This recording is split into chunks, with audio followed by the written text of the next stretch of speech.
KDB.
KDB.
crib and bought 2 chains and then I hid the rest.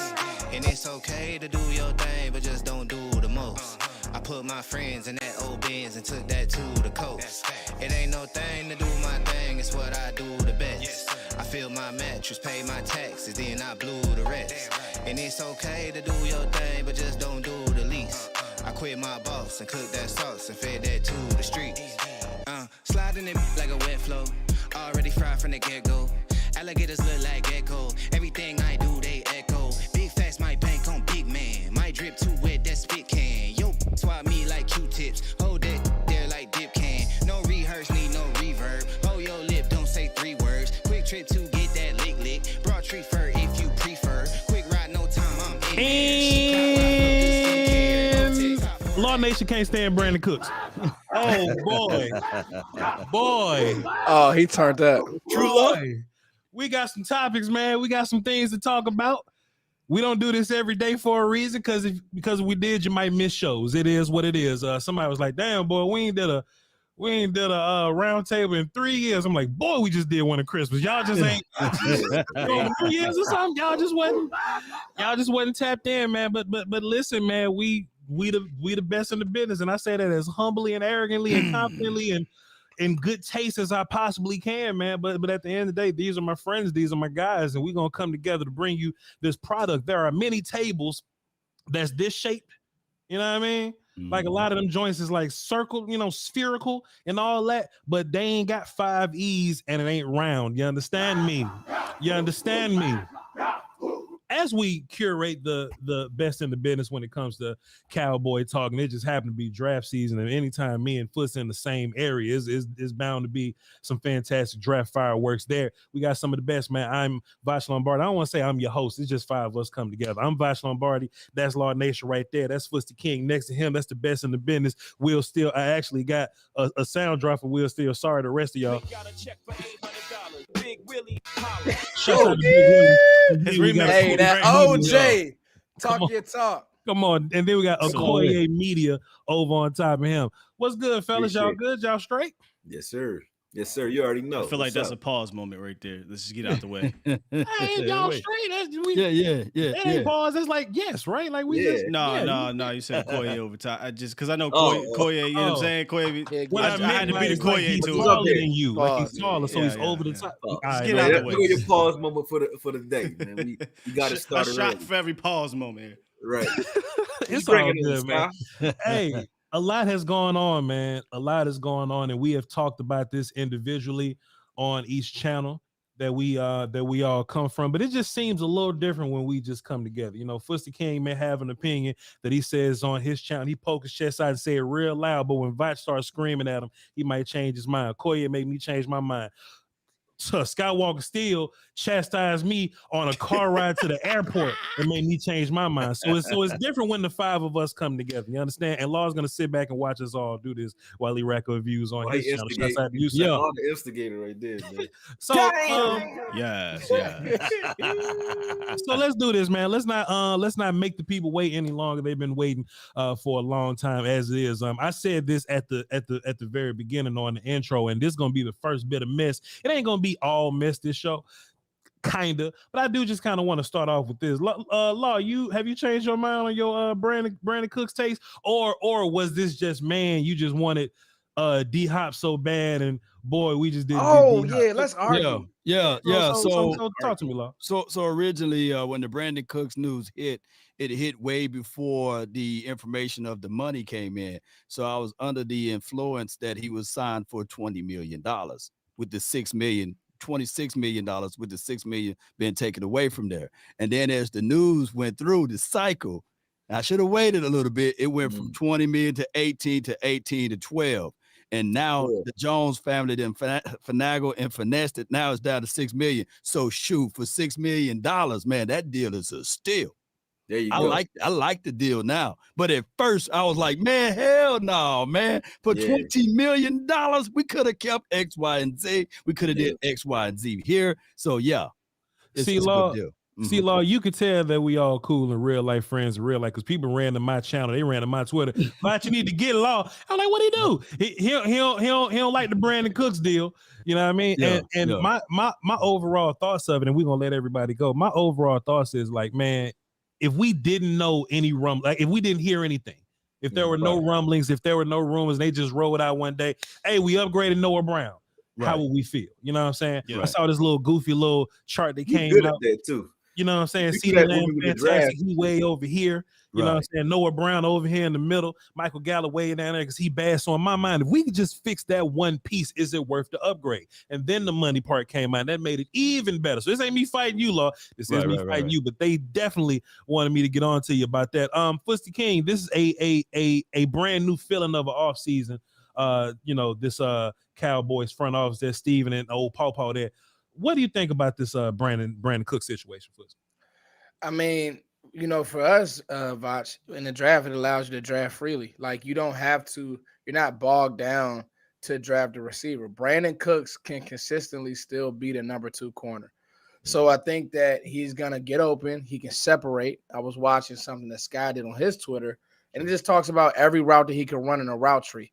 It also allows you to play CD in the slot still. So to me, it was a home run pick. And like what Law said, we didn't know initially that Dallas was that Cooks wanted to get out of Houston. So without taking up all the points, I mean, dog, it's a home run for me. Sure. Koye?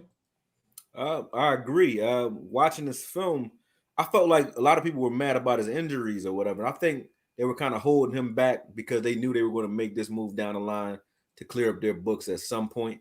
So I don't think he was as banged up as advertised. And I think you pointed out that he was actually more available than and that was good on that one too.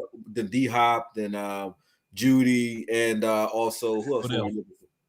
Odell Beckham. Yeah. But he's definitely more available. And when I watch him on film, he's what we need. And I thought that if Odell was healthy, he could have gave us some of the things that we're seeing with Cooks, but and maybe even a Judy because of his speed. But we didn't need D-Hop, in my opinion, because we needed a guy that can change the dynamic of the field for everybody else, not necessarily be the guy like D-Hop would be if he got here. We needed a guy that was fast, that could stretch the field and give room for CD and Gallup getting better, and Tolbert, who I think will be better this year as well. Like, we needed a guy that can be that guy that you have to pay attention to even when he's not getting the ball. And that's Cooks. Like, Cooks is that guy. And he's also been that mercenary winner everywhere he's gone, except for the Texans. Like, wherever he goes, those teams do pretty well. Those offenses do well. I think he lost 2 Super Bowls, right? He lost one with the Patriots and lost one with the Rams. That's fair. We've heard you a lot on this channel and whatnot, but I just want to talk to you about the fit. Based off what Koye said, do you think Brandin Cooks is a better fit for this offense and this quarterback and Mike McCarthy's less is more approach? Do you think Brandin Cooks is a better fit than D-Hop? I think he's a fantastic fit. We needed to get guys in here that can do some yak things, because that's what this offense is going to be, right? It's going to be more slants, more overs, more get the ball into our playmakers' hands quickly and not necessarily reading from the top to the bottom or from deep to short. And Brandin Cooks, I mean, he can do quite literally everything from a route tree standpoint if you go look at his tape. And he's smart as hell. He's intelligent is what Okoye said. And I think where he's going to be a problem is with CeeDee Lamb. You got to pick and choose. If you're going to put attention to CeeDee Lamb, Brandin Cooks at the top of the route is going to seriously be an issue. He's going to cook people because you have to respect his speed. So if you play off, he can just hit you with a couple, hooks or what have you, or quick out routes, flat routes. And if you try to bump him, you better get on him because he can run right by you. So you're going to get a lot of one-on-one looks for Brandin Cooks, bars.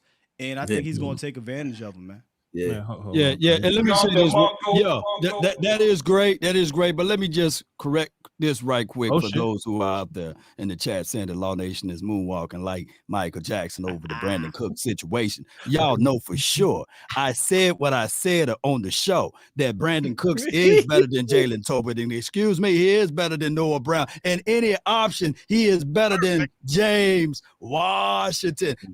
No. I'm not saying that Brandin Cook was a terrible pickup. ladies and gentlemen, for those who was hard of hearing Law Nation when he went live on the show, I said I was upset and angry about the money, not about the player skill set and ability. So be sure to correct that before you put false words in Law Nation mouth.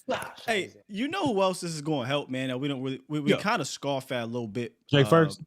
Well, definitely the tight ends, right? Because you got to pay so much attention that the tight ends are going to have room to roam. But Gallup, man, Michael Gallup can kind of slide comfortably into wide receiver 3 and not have that pressure, and can be that possession guy. And what I'm hoping is be a red zone guy, because Michael Gallup, when he gets that confidence back, he could be a fantastic red zone guy. But, you know, one-on-ones where he can just run his routes that he's good at and be that possession guy in the West Coast, by the way. You're going to get a lot of slants, so you need a big body dude. Gallup can get back to doing what he's doing, and hopefully he can give us a solid season. So we'll still, just for a little bit of clarity, I know the answer, but we just doing a little bit of content. Michael Gallup is not stopping you from drafting a wide receiver, is it? Me, no.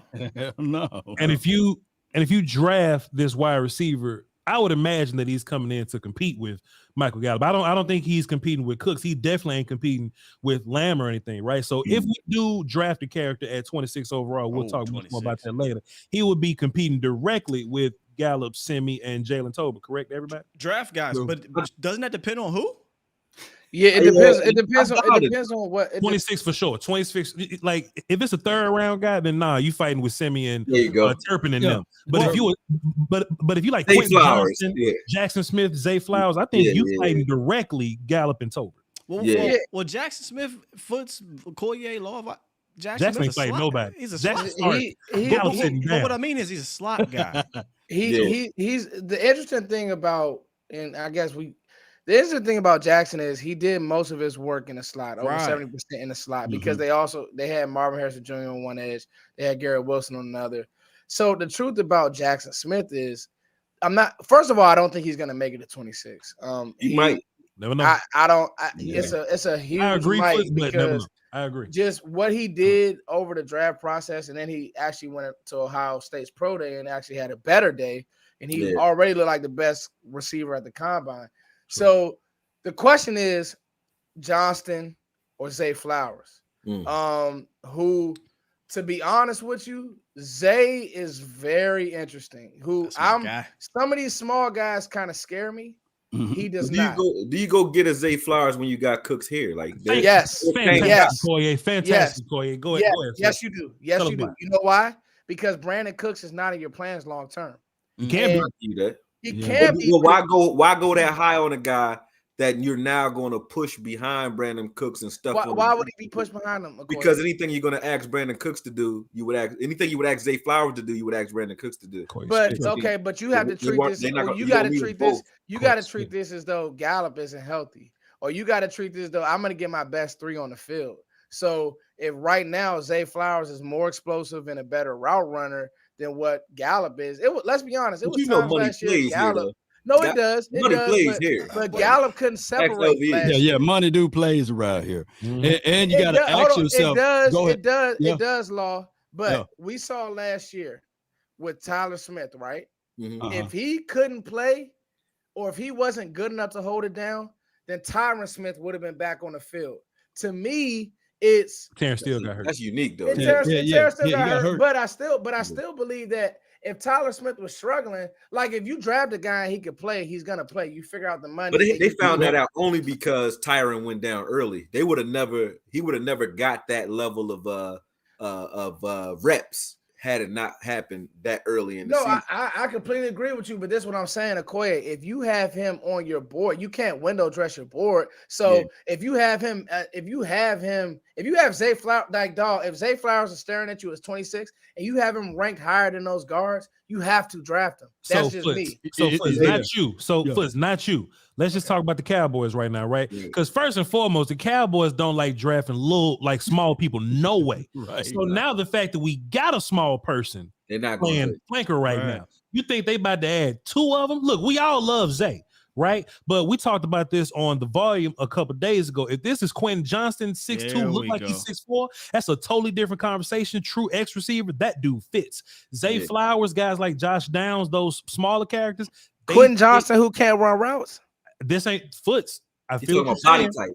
type, phenotype. Oh, body. I- Okay, all right. I hear what you're saying, and we can fight if you want to. I hear what you're saying, but we talking about the Cowboys, Foots, and we talking about the Cowboys and Gotta the look at measurables that they like. Cowboys ain't finna roll out 2 5'10" receivers day one, sir. They're not gonna do that. They not With even- Lamb in the slot, with No, Lamb you're in the right. slot, they're not gonna do that. You're right. You're right. But I think there's something you gotta think about is the Cowboys at this moment only have one reliable X receiver. So and that's Michael Gallup. You know, and that's something we don't really think about. Simi Fehiko's still trying to figure it out. We don't know what the hell Jalen Tolbert's going to be. They wanted him to learn the slot. He can barely learn how to line up. So he's got nice, man. Leave that dude alone. No. I like Tolbert. Nice, but Can't bank on him, no, Corey. But I like Tolbert. But Tolbert even told us, I didn't know what I was doing last year. He said it was hard for me to. He said it was hard for me to learn and play. Now I can just play, right? So we really don't know what Tolbert's going to be, X, Z, or a slot. I think more Z slot than X, but we really only have one X, and that's Michael Gallup. So if we're talking about receiver at 26, I think you almost, and I like Zay, but I feel like you're almost eliminating that because you are looking at Brandin Cooks for 2 years. You got CeeDee Lamb, but you don't have another X. And Quentin Johnston, I know a lot of people are not fans of him, but he is that true X if you're going to go round one wide receiver. So let me ask you a question while we're waiting on Law to come back. Why'd you have to immediately fight me on the Quentin? You don't like Quentin Johnson? I didn't know that he didn't like Quentin Johnson. So Foots, just one more thing. I'm gonna let you ride. We drafted 26th overall. Foots. We ain't in the top 10 this year. So whatever player we gonna run into, whatever guy that we run into, I can look at him and go, well, Foots, collegiate cancer under 300 pounds. I can do that about anybody, Foots. So why in particular did you get real big? Well, he can't run routes, Voch. Why you don't like Quentin Johnson? Well, I think He said, "You mean that one?" He takes a little bit. he takes a little bit to get going. I like Quentin Johnson. The problem is the drops. If you want to talk about more than the route running is the drops, and more drops. They got some drops. I think it's a moot point. They got some drops. I know y'all talking about BPA, but I think we absolutely Brandin Cooks, sort of like what Voch was saying, I think he was leaning towards. Brandin Cooks means that we absolutely will not be picking a wide receiver. I feel the same way, Corey. It will not happen. Yeah, I feel the same way too. I'm gonna say this. You can say that. Yeah, but I still. But don't your BPA change though? You right about if he's the best player. No. BPA got to change based on what you need. BPA of position of need. It's never just clear best player on the board. But and that's how you okay.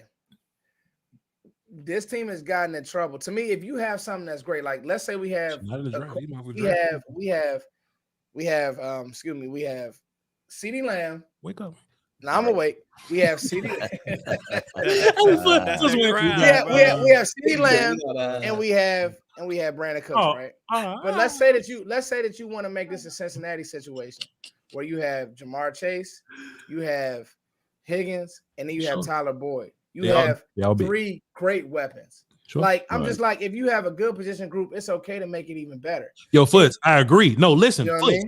Me and Will still talked about the other day. If you can get D-Hop for cheap and a 6th-round pick, let's just overkill and just be greedy. That ain't what we talking about. So let me ask you this, Voch. We're talking about the Dallas Cowboys who don't like little people. Small people got to walk on water here. Brandin Cooks is already proven, so we can live with that. They not gonna have 2 small receivers on the field at the same time. My bad, Foots. Go ahead. But Sky, you went to war for Zay Flowers. Here's the thing that was before we signed. Let me ask y'all this, right? Mm-hmm. We said Quentin Johnston. Does Quentin Johnston win in the same way that Drake London does to you? Drake London was 9th overall or something. No, I agree, but that's my point. Like Quentin Johnston's really good. He doesn't play as big as he is. So just for the audience, first tell us about Johnston, wide receiver TCU. First, give us a report, just in case somebody watching. I like him, right? And I think that he, takes a little bit to get going, but when he gets going, he's a big body, more of a body catcher. Jump ball guy, guy. He's a big body. The problem is explosive. Come on, Fuster, can't talk. Does he? If he's at 26, right? Mm-hmm.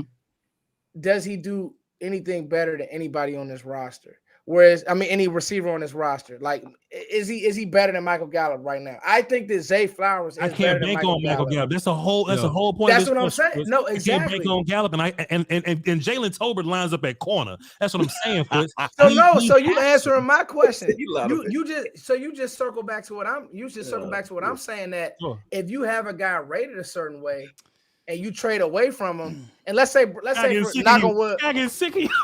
No, I'm not. I just thought about something, but I don't. Let's I don't know not how go. sure I am about Let's not go with it. There's an injury, right?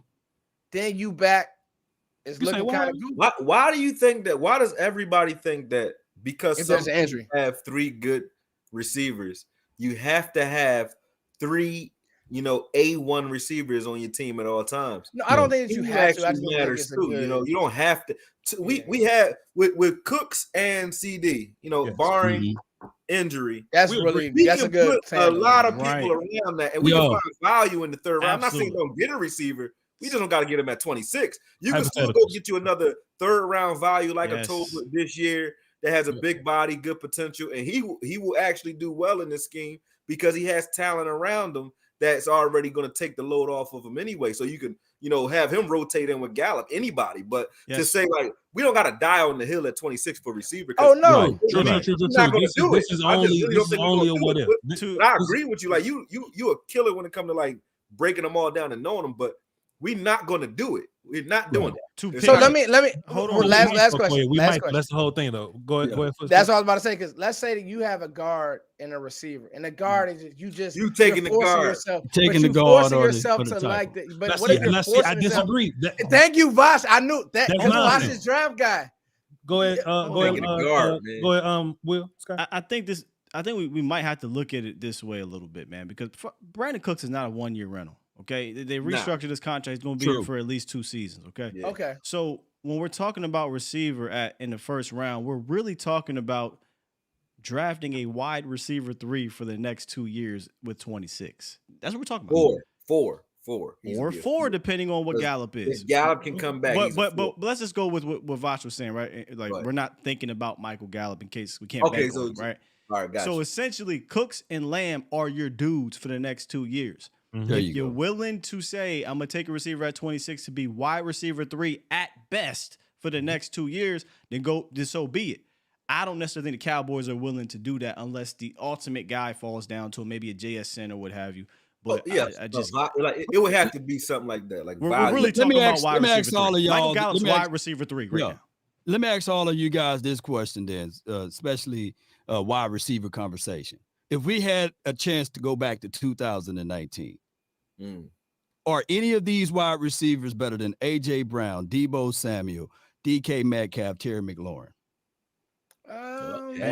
I can't ignore hindsight. I gotta say no. Let's see. I'm talking about A.J. Brown, even A.J. Brown and DK Metcalf, they killed the combine, right? They were one of these workout freaks. Everybody was looking at those boys and saying, hey, they going in the first round. But all of those boys fell to the second. Debo fell to the second. Terry McLaurin, Scary Terry, he fell to the third. So what I'm saying is different, though, Law. Every draft is different. It's based on need too, though. Based on need. That goes with what Clay was saying. You can get a guy in after day 1. Because I was about to say you're gonna see some of the guys you like. Philly passed on. Expect to see in the second and third round. They're gonna be. And that sounds good till you get Jalen Tolbert lining up at corner. That's all I'm saying. Tolbert gonna be nice this year. But listen, Philly definitely passed on. He okay from Chattanooga. Just for he gonna be all right. Just for clarity, I don't hate Jalen Tolbert. I don't hate Michael Gallup. I'm moving as if they don't exist just because there's a possibility that they show up and they don't exist. But if Michael Gallup is 2019 Michael Gallup, we're going to Golden Corral. We just got multiple receivers now. If Jalen Tolbert ends up being the dude that we thought, goddamn, boy, the depth at wide receiver now. So I'm not moving I'm just going to cut Michael Gallup next year. I want Michael Gallup to be great. It's just that I can't bank on that because I don't know exactly what I'm getting from Michael Gallup. But doesn't that change since you got Cooks? Like what you're saying, 100% mattered before you got Brandin Cooks. I would not be looking at, we got Michael Gallup and Jalen Tolbert, we cool. Cooks killed the conversation. Killed the conversation to me because I would have even still said it if we got D-Hop. We still needed speed, so you probably still do it at 26 if Zay Flowers is there or if Jackson is there at 26. You still do it even if you would have went and got D-Hop. But Cooks adds the speed dynamic that we were missing, which is why we went out and took a flyer on T.Y. in the middle of the season last year. We needed speed, and we got it. This will be my last point, right? So to Law's point, every draft is definitely different because Philly also did pass on Justin Jefferson in the draft before. I think it was either before or after AJ Brown. The point is this: just don't window dress your board. Like now, Dallas needs to go best player available because again, we do need a guard. But if it's Voch, you have your thoughts about Torrance. If you have a guy that you've rated higher, you have to draft him. You can't worry. You worry about the rest later. But if you have, because again, a guy could come out if an injury happens or something happens, and you're not think about this year, right, Law? This year, a crazy injury happened with Tyron.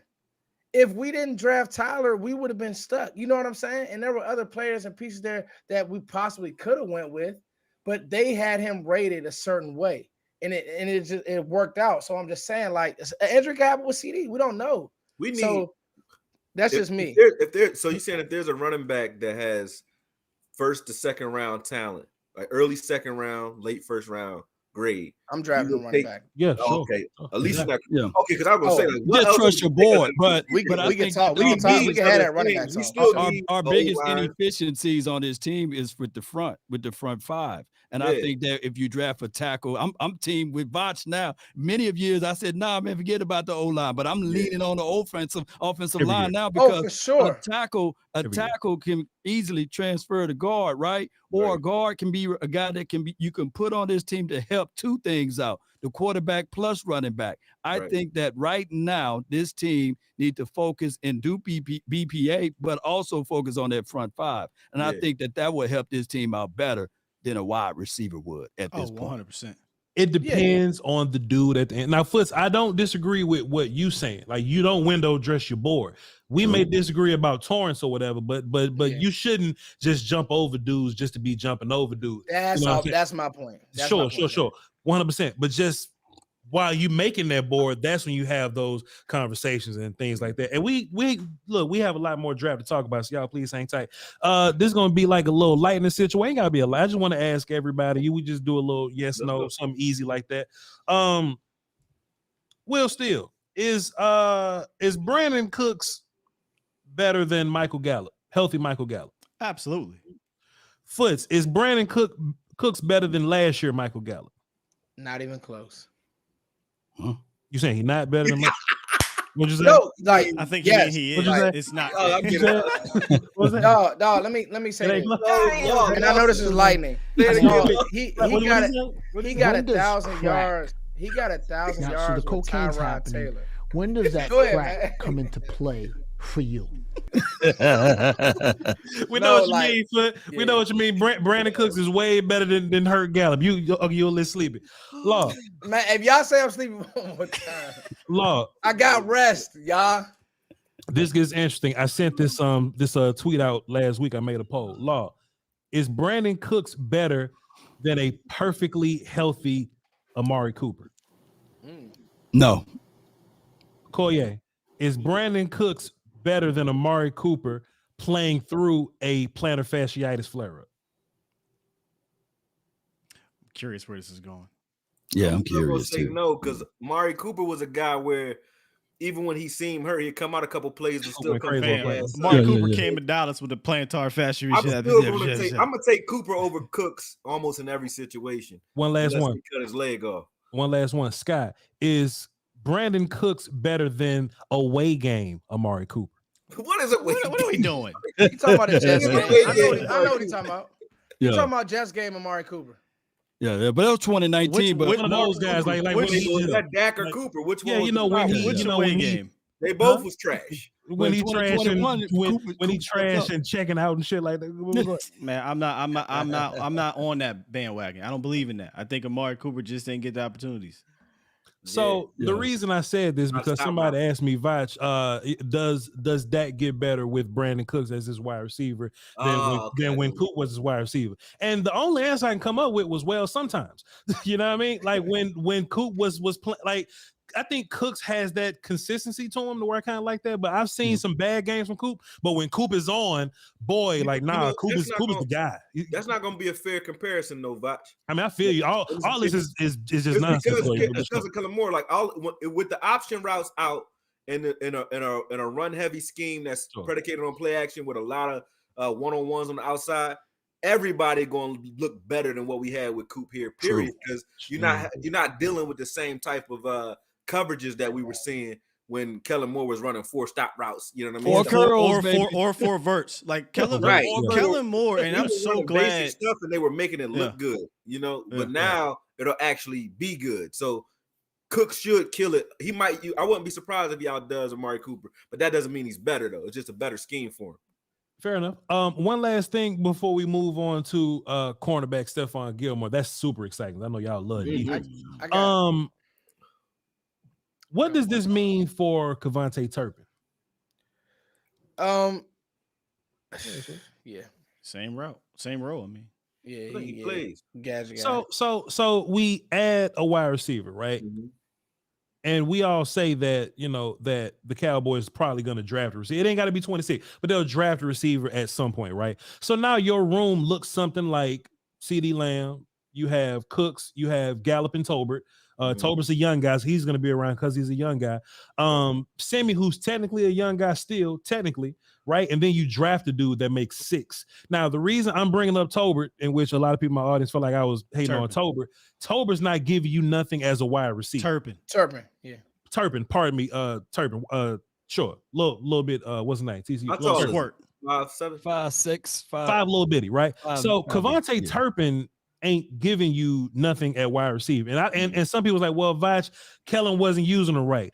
Well, on that token, I don't see a world where I take Brandin Cooks off the field to put Turpin in, or I don't see a world where I take Ferguson off the field to put Turpin in, or Tony off the field. So if we're adding this wide receiver, we're possibly going to add another one. What happens to Kevontae Turpin? Do we carry 7 wide receivers, or everything's just you name 6? That I mean, look. Semi is not guaranteed a damn thing. At the very least, Turpin has a special teams role.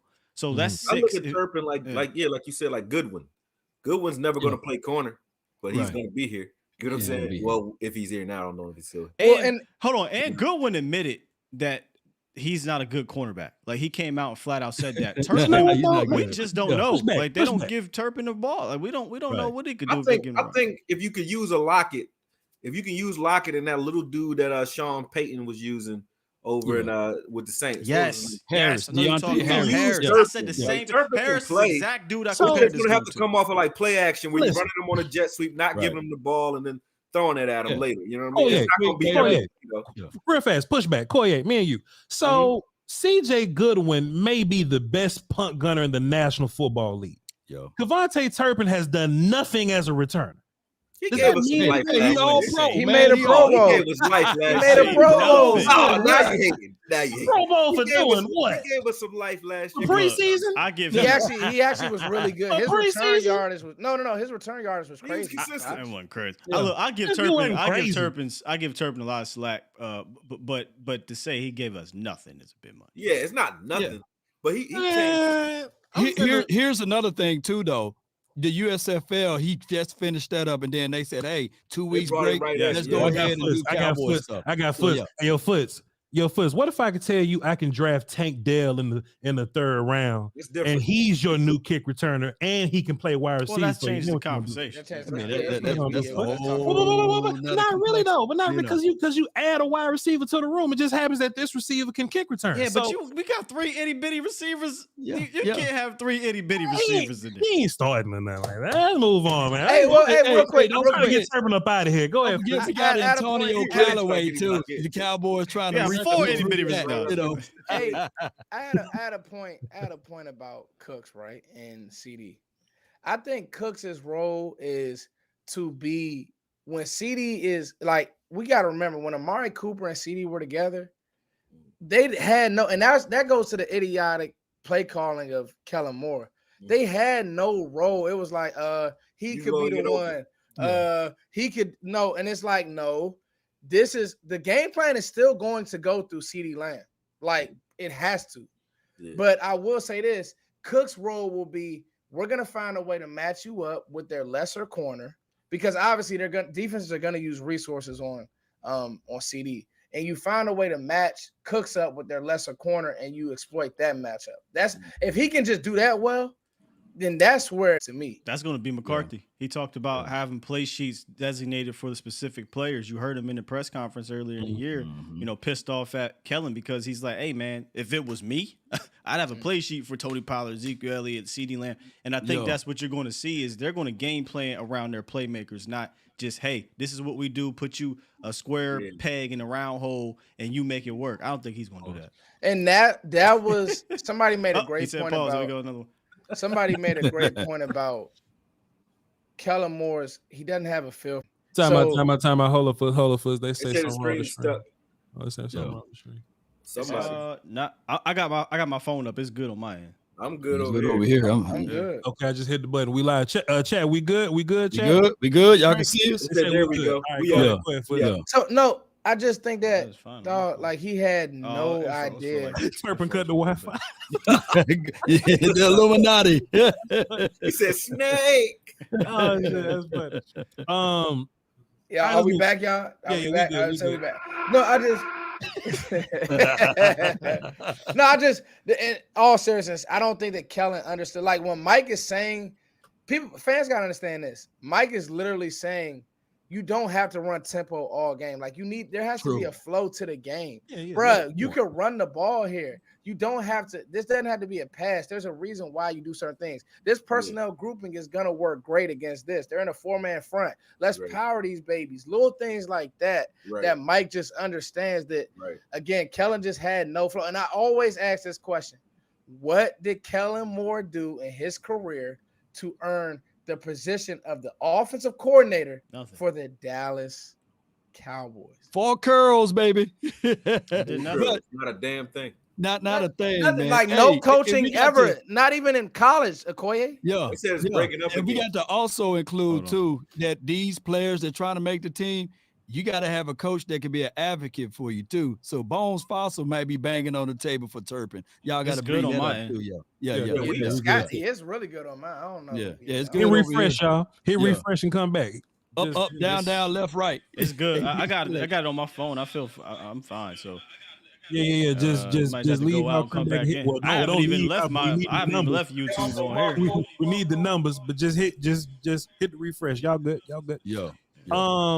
Here we go. Let's move on to this next piece. And I think this edition was way bigger than the Brandin Cooks. I mean, the Brandin Cooks adds to this offense, but I think that Gilmore at cornerback 2 makes this defense Teflon. You know what I mean? Run game was a huge problem for Cowboys last year, but Dan in the season, man, I'm just so grateful for Dan Quinn. I'm just so grateful for and maybe that's why we so ungrateful. Well, not ungrateful, but maybe that's why we hate Kellen, because we see Dan doing, just doing all kind of different things throughout the season, making the adjustments, changing, getting better, making dudes that ain't really that great and making them great. Other people that crafting roles for, like, Izzy was a secret weapon. My God! So Dan fixed the run game problem mid-season, whatever, cool. But the biggest impediment that was left over, bro, was cornerback 2. Dan could not fix cornerback 2 because we didn't have the bodies to do it. We didn't have the people to do it. And instead of throwing Nolan Carroll at cornerback 2, instead of throwing Darryl Worley, Law Nation, at cornerback 2, we went and got a dude. We went and got Gilmore, and we put him at cornerback 2. And boy, they gonna hate the Cowboys. They're gonna find a way to go find a clip of Justin Jefferson or something or whatever. It's cool, man. Diggs gonna be on him. You know what I mean? Diggs gonna be on the Jamar Chase. He's shutting down that game anyway. Like, exactly. Diggs. I hate that. Yeah, like people cherry pick on Twitter. He killed him. I seen that. We ain't even worry about that. But Stephon Gilmore steps onto this team. Covering cornerback 2s, wide receiver 2s, wide receiver 3s, sometimes tight ends, with an upgraded pass rush. Law Nation, what does Stephon Gilmore mean to this defense at cornerback 2, sir? Man, everything. Now that you can clearly play the true cover 3 defense that Dan Quinn want to include with the bump press or what have you, and then your bookends can get home. Cover sacks is everything. So Gilly, he's going to bring that element of threat. I remember how the Cowboys used to play with Prime. They would put Prime on the number 2 DB and put Larry Brown on the number 1 DB. On the number 1 wide receiver, and then roll cover. I would love that, but we'll see, man. What you think, Scott? What do you think? What kind of defense you gonna roll with this? Look, we was begging for Dan Quinn to put a safety over top all 7 of those other corners that was on cornerback too. And Dan Quinn said, "No, sir, y'all gonna have to go out there and fight or flight." And them motherfuckers was flighting. So just kept on it. Just kept doing it. No matter who we was like, Hooker, where you at? It made you say AB wasn't that damn bad, was he? Like because it got real bad after AB left. Lord. But as long as I'm like Dr. Strange, think of 1,000 or 1,000,000 possibilities of not bringing back Anthony Brown, nor the Nashon Wrights trying to lean on those Kelvin Joseph. So, look, here's my only thing. I got to see Kelvin Joseph a little bit more this offseason. This offseason. Law, I'm done. You done. I'm telling you why I'm done with Kelvin Joseph. I thought you was going to say you wanted him. Because the truth about Kelvin Joseph is we got to believe who he is. He's not prepared. He's gotten in some off-field, not major trouble. And, you know, me and Voch talked about him when he was drafted. I was kind of on the fence because of the off-field was an issue. But now it just looks like he does have the ability. But, dog, like, that's only part of the when he got double moved as bad as he did in the Jacksonville game, and then he pretty much lost the game. Like that just can't happen. You know what I mean? He has great ability, but the light just hasn't clicked. He was getting scored on too much every time. He was getting a lot of playing time. Was still getting dunked on every time he got in there. And Nashon Wright, he's just a backup. I mean, I liked him when he came out, but he's a backup. The twitch isn't there. He struggles with shiftier receivers. Right. It's just not enough. It's just it isn't. I'll admit I was on Nashon. I love Nashon when he came out, but it's not enough. It's not enough. I love he got to show something this year. Bland signed me up. We ain't got to talk about Bland. What are you gonna show? You know what I'm saying? Sign me up. Let's talk about Bland. Here's the thing, though. Gilly, though. Gilly, I was happy going into the season with the top 4 corners. With J. Lou coming back, I was okay with him playing. Izzy Mukwama with what he did in the playoffs. Yes. I wanted to see more Izzy anyway, and he's like a chess. I think you will. That you can move around. And then you got Bland and Diggs. So Gilly just made it so that it's automatically a problem for anybody else playing us because we got so much depth behind them that even though I am kind of out on KJ and Nashon, they still got valuable playing time though. Right. So that's the bottom of our bench at corner right now. And that's not that damn bad to be at the bottom. No, it's not. It's not bad. Yeah. It's not bad. So I don't have a problem with our cornerback room at all. I think we got the best cornerback room overall. Yeah, I agree with that because of Gilly. What's funny is the people in the chat. Because anytime somebody say Kelvin Joseph, they just bring my name up. Talk about my wins, motherfucker. But listen, just by my wins, not by my losses. What's so funny about this is what's so funny about this is they had a problem when I said we have to move forward as if Tolbert doesn't exist, which is true. Yeah.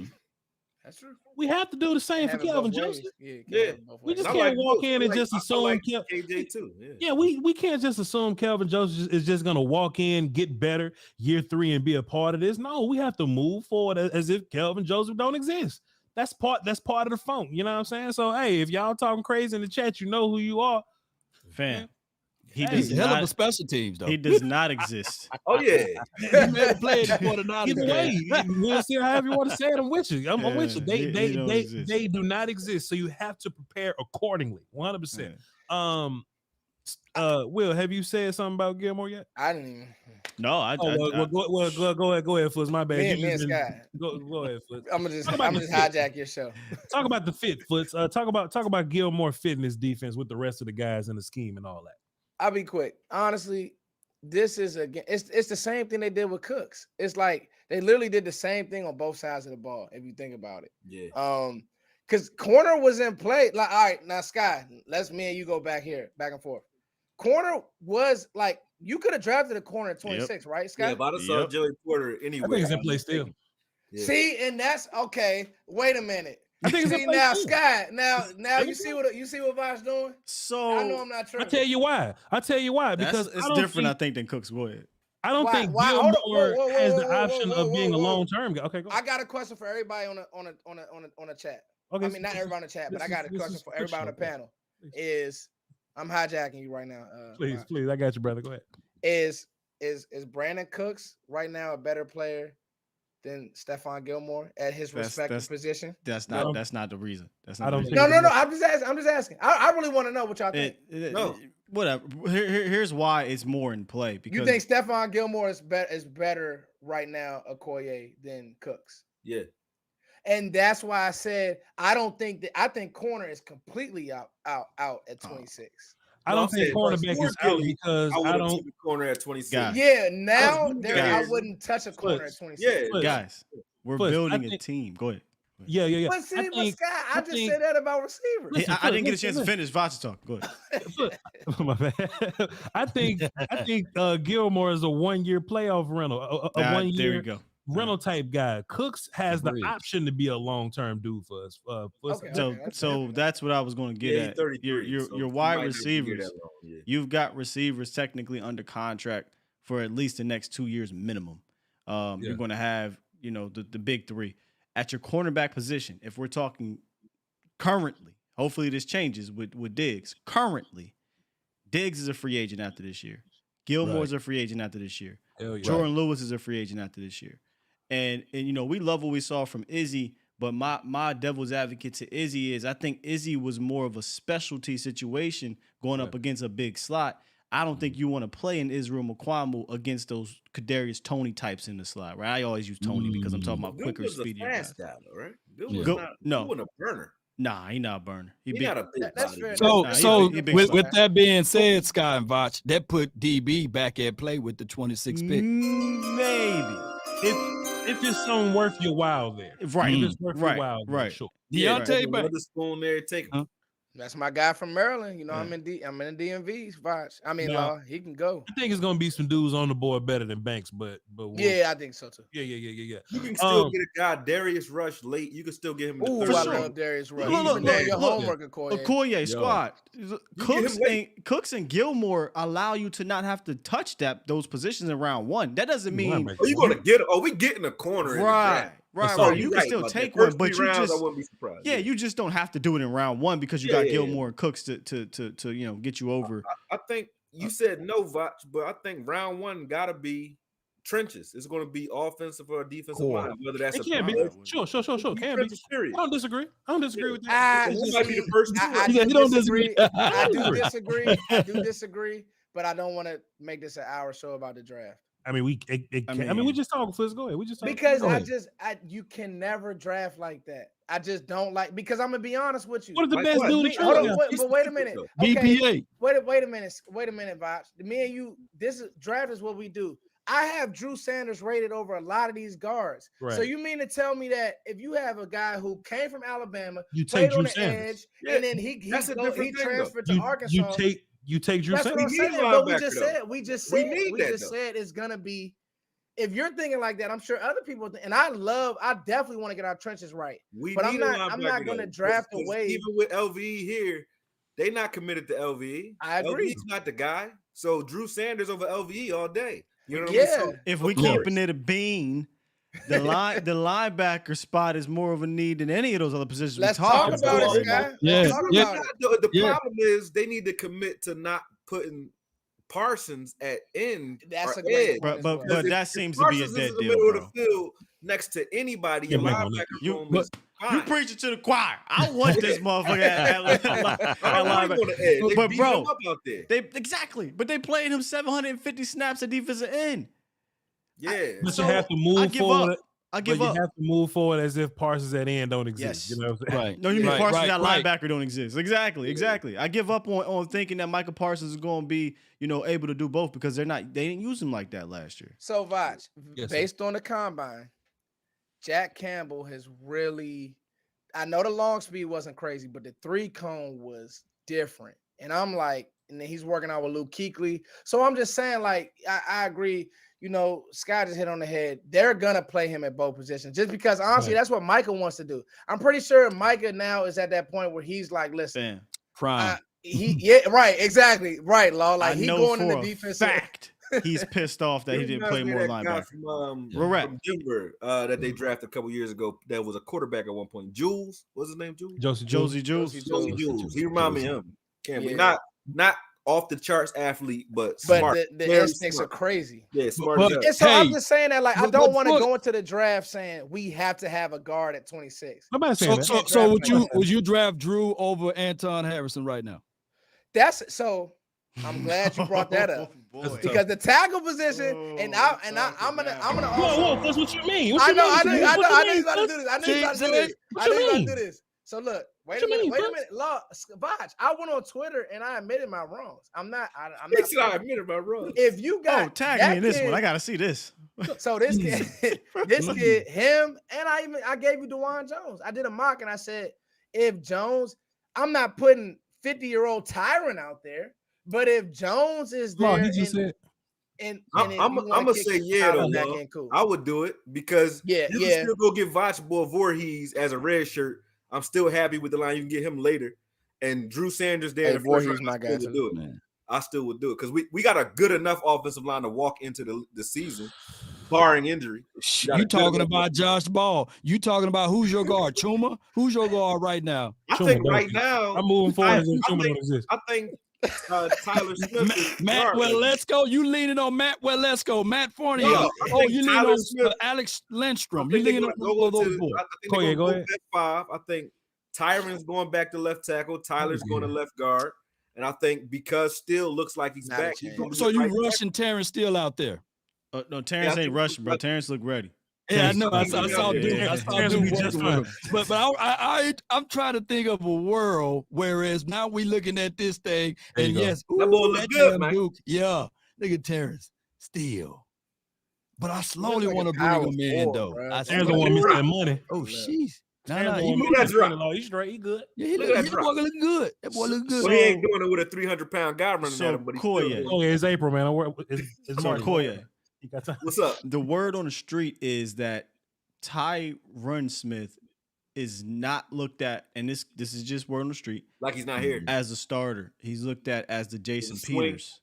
Yeah. Wow. Yeah. I know Scott knows it. He knows. That changes everything. I'm just repeating. If that's the case, then you gotta go.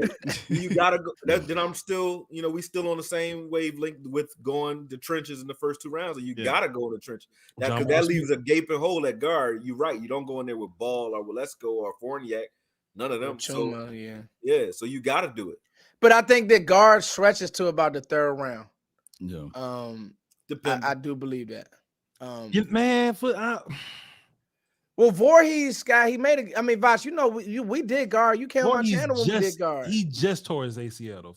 I know. I seen mocks that you can get it like in the 3rd or the 4th, but then he goes. He might go to the 6th. See, guard ain't that deep for me. Where like finding somebody that like starts that I really like for real. Like day one, you're my left guard. Guard ain't that deep this year. Well, Scott, how do you grade some of these tackles? Like Skoronski, I think he's more of a Skoronski. Yeah. What about Bergeron? How do you grade some of these tackles that could possibly kick inside?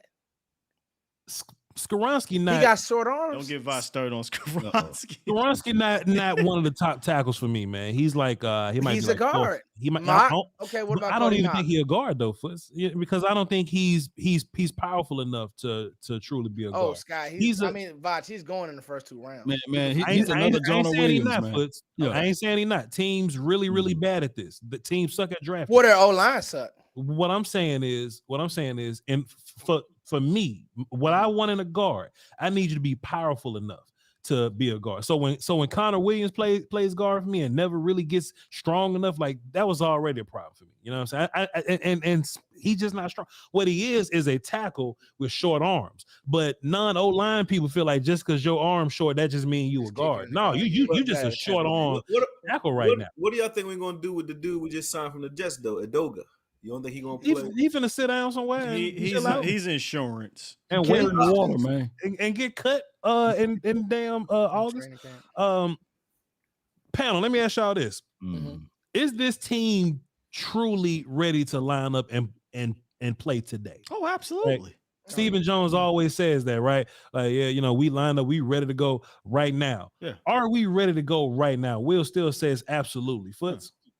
I think so. I think so. You're I mean, done. You're not done, right? We're not done, sure. The Cooks and Gilmore signing are really good for what you got. I mean, it's those guys. I mean, dog, I say this all the time, Voch, and you just said it. There's not a lot of good DBs in the NFL, and there's not a lot of good linemen. I think that you just locked in a guy who's going to beat number 2 corners. I can't even name half the number 2 corners in the NFC East. Like, it's just not, they're just not good secondaries. And then even looking at Philly, like Philly secondary is not good. I try to tell people this. They're not good, bruh. That front did a lot for Made them. it look good.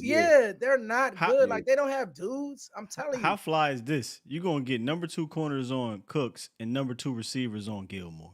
Talk about it, Sky be doing. You know what, Sky? I'm done. Shoot, that's good, right? Koye, best team in the NFC. What up?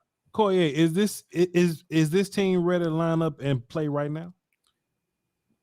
Yes, as long as you're going by that best 5 scenario, but y'all just made me nervous with the Tyrants looked at as a swing, because then that leaves a gaping hole at guard. I don't want to repeat the Connor Williams era where we don't know what we're doing in the middle. You're absolutely other right. Than that, Tyler other than that, at running back, put Tyler, because I don't even like where we are at running back either. I don't think that Tony's a bell cow, and the guy Jones, I'm not really high on. So I think you still got to address running back in the draft, although there are a lot of them in the draft. This is the draft. Some good ones. Oh my God. So that's why that question is weird, because they can line up and play right now and compete, but they're clearly not done. Right? Well, let me ask about my feelings. Let me question Voch then right now. For far as the guard, do you draft a tackle to play guard, or do you just draft Steve Avila, or do you go with the Torrance or Osiris? I don't think it matters. You asking Scott. Voch right there. You know, what I really we got to hold that guard. What I really want, you're right. What I really want is for us to have a concrete job for Tyler Smith. Like, Tyler, this your job, and this what you gonna be. I still think there exists a world where Tyler Smith is your first left guard. You was talking about Anton Harrison, left tackle, Oklahoma. Love his feet. If you draft him, he's your left tackle. You don't just put him at guard and he don't play guard just to keep Tyler at tackle. If you draft Anton is your tackle and Tyler is your guard. Yeah. So I think whoever we draft to come in and play left side, whoever, that's gonna be where Tyler ends up playing for you, Law. So if it's a guy like John Michael Smith that comes in to play left guard, I like him a lot. He's a center, but he can't play left guard. Then Tyler is your tackle. Foot's like Osiris, but Osiris is more of a 50. I like Smith too. You're right though, because it depends on what you get at guard in the draft. Because I think you might agree, Tyler, to me, because of his feet cause him to hold a little bit. So Tyler at left guard is an A player. That's bulletproof. At left tackle, he's like a B guy that's solid, good. Foot, you don't like that, huh? Foot, you don't like to argue with him, Foot. King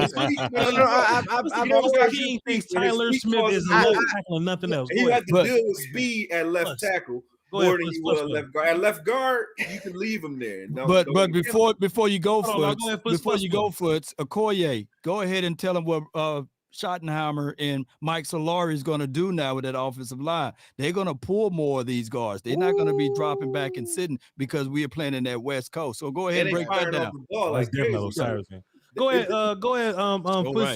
Footsie King feels like Tyler Smith is a left tackle and he should not be moved. So go ahead. Tell why he's wrong about Tyler. We've had this talk, Voch. What I've said is, do we remember Tyron Smith's rookie year at tackle? Do y'all? I don't know what that means. No, I'm gonna tell you what it means. It means that as a rookie, the guy played outstanding. Right tackle. He played right, but left is harder. I'm sure. Yeah, well, I mean, it just depends now. They moved rushers around. But the point is, the guy plays so well. I think that you said it just now, Voch. Just let him find a position. If you want to kick him back at guard, he's going to be one of the stronger players in the NFL. I think if you that's kick him what with guard, he is a Pro Bowl guard right now, Tyler Smith. Yeah, today. I think he can develop into a Pro Bowl tackle. But he's not that today. But you're gonna do a lot of pulling. You're gonna do a lot of pulling. You're gonna get your guys out in space in this West Coast system. So I prefer to have Tyler. Tyler got good feet. And the only reason I disagree with you, Foots, is because with Tyron was playing. He wasn't having. I'm not sure, but he wasn't having. I don't believe the same problem carrying over from college.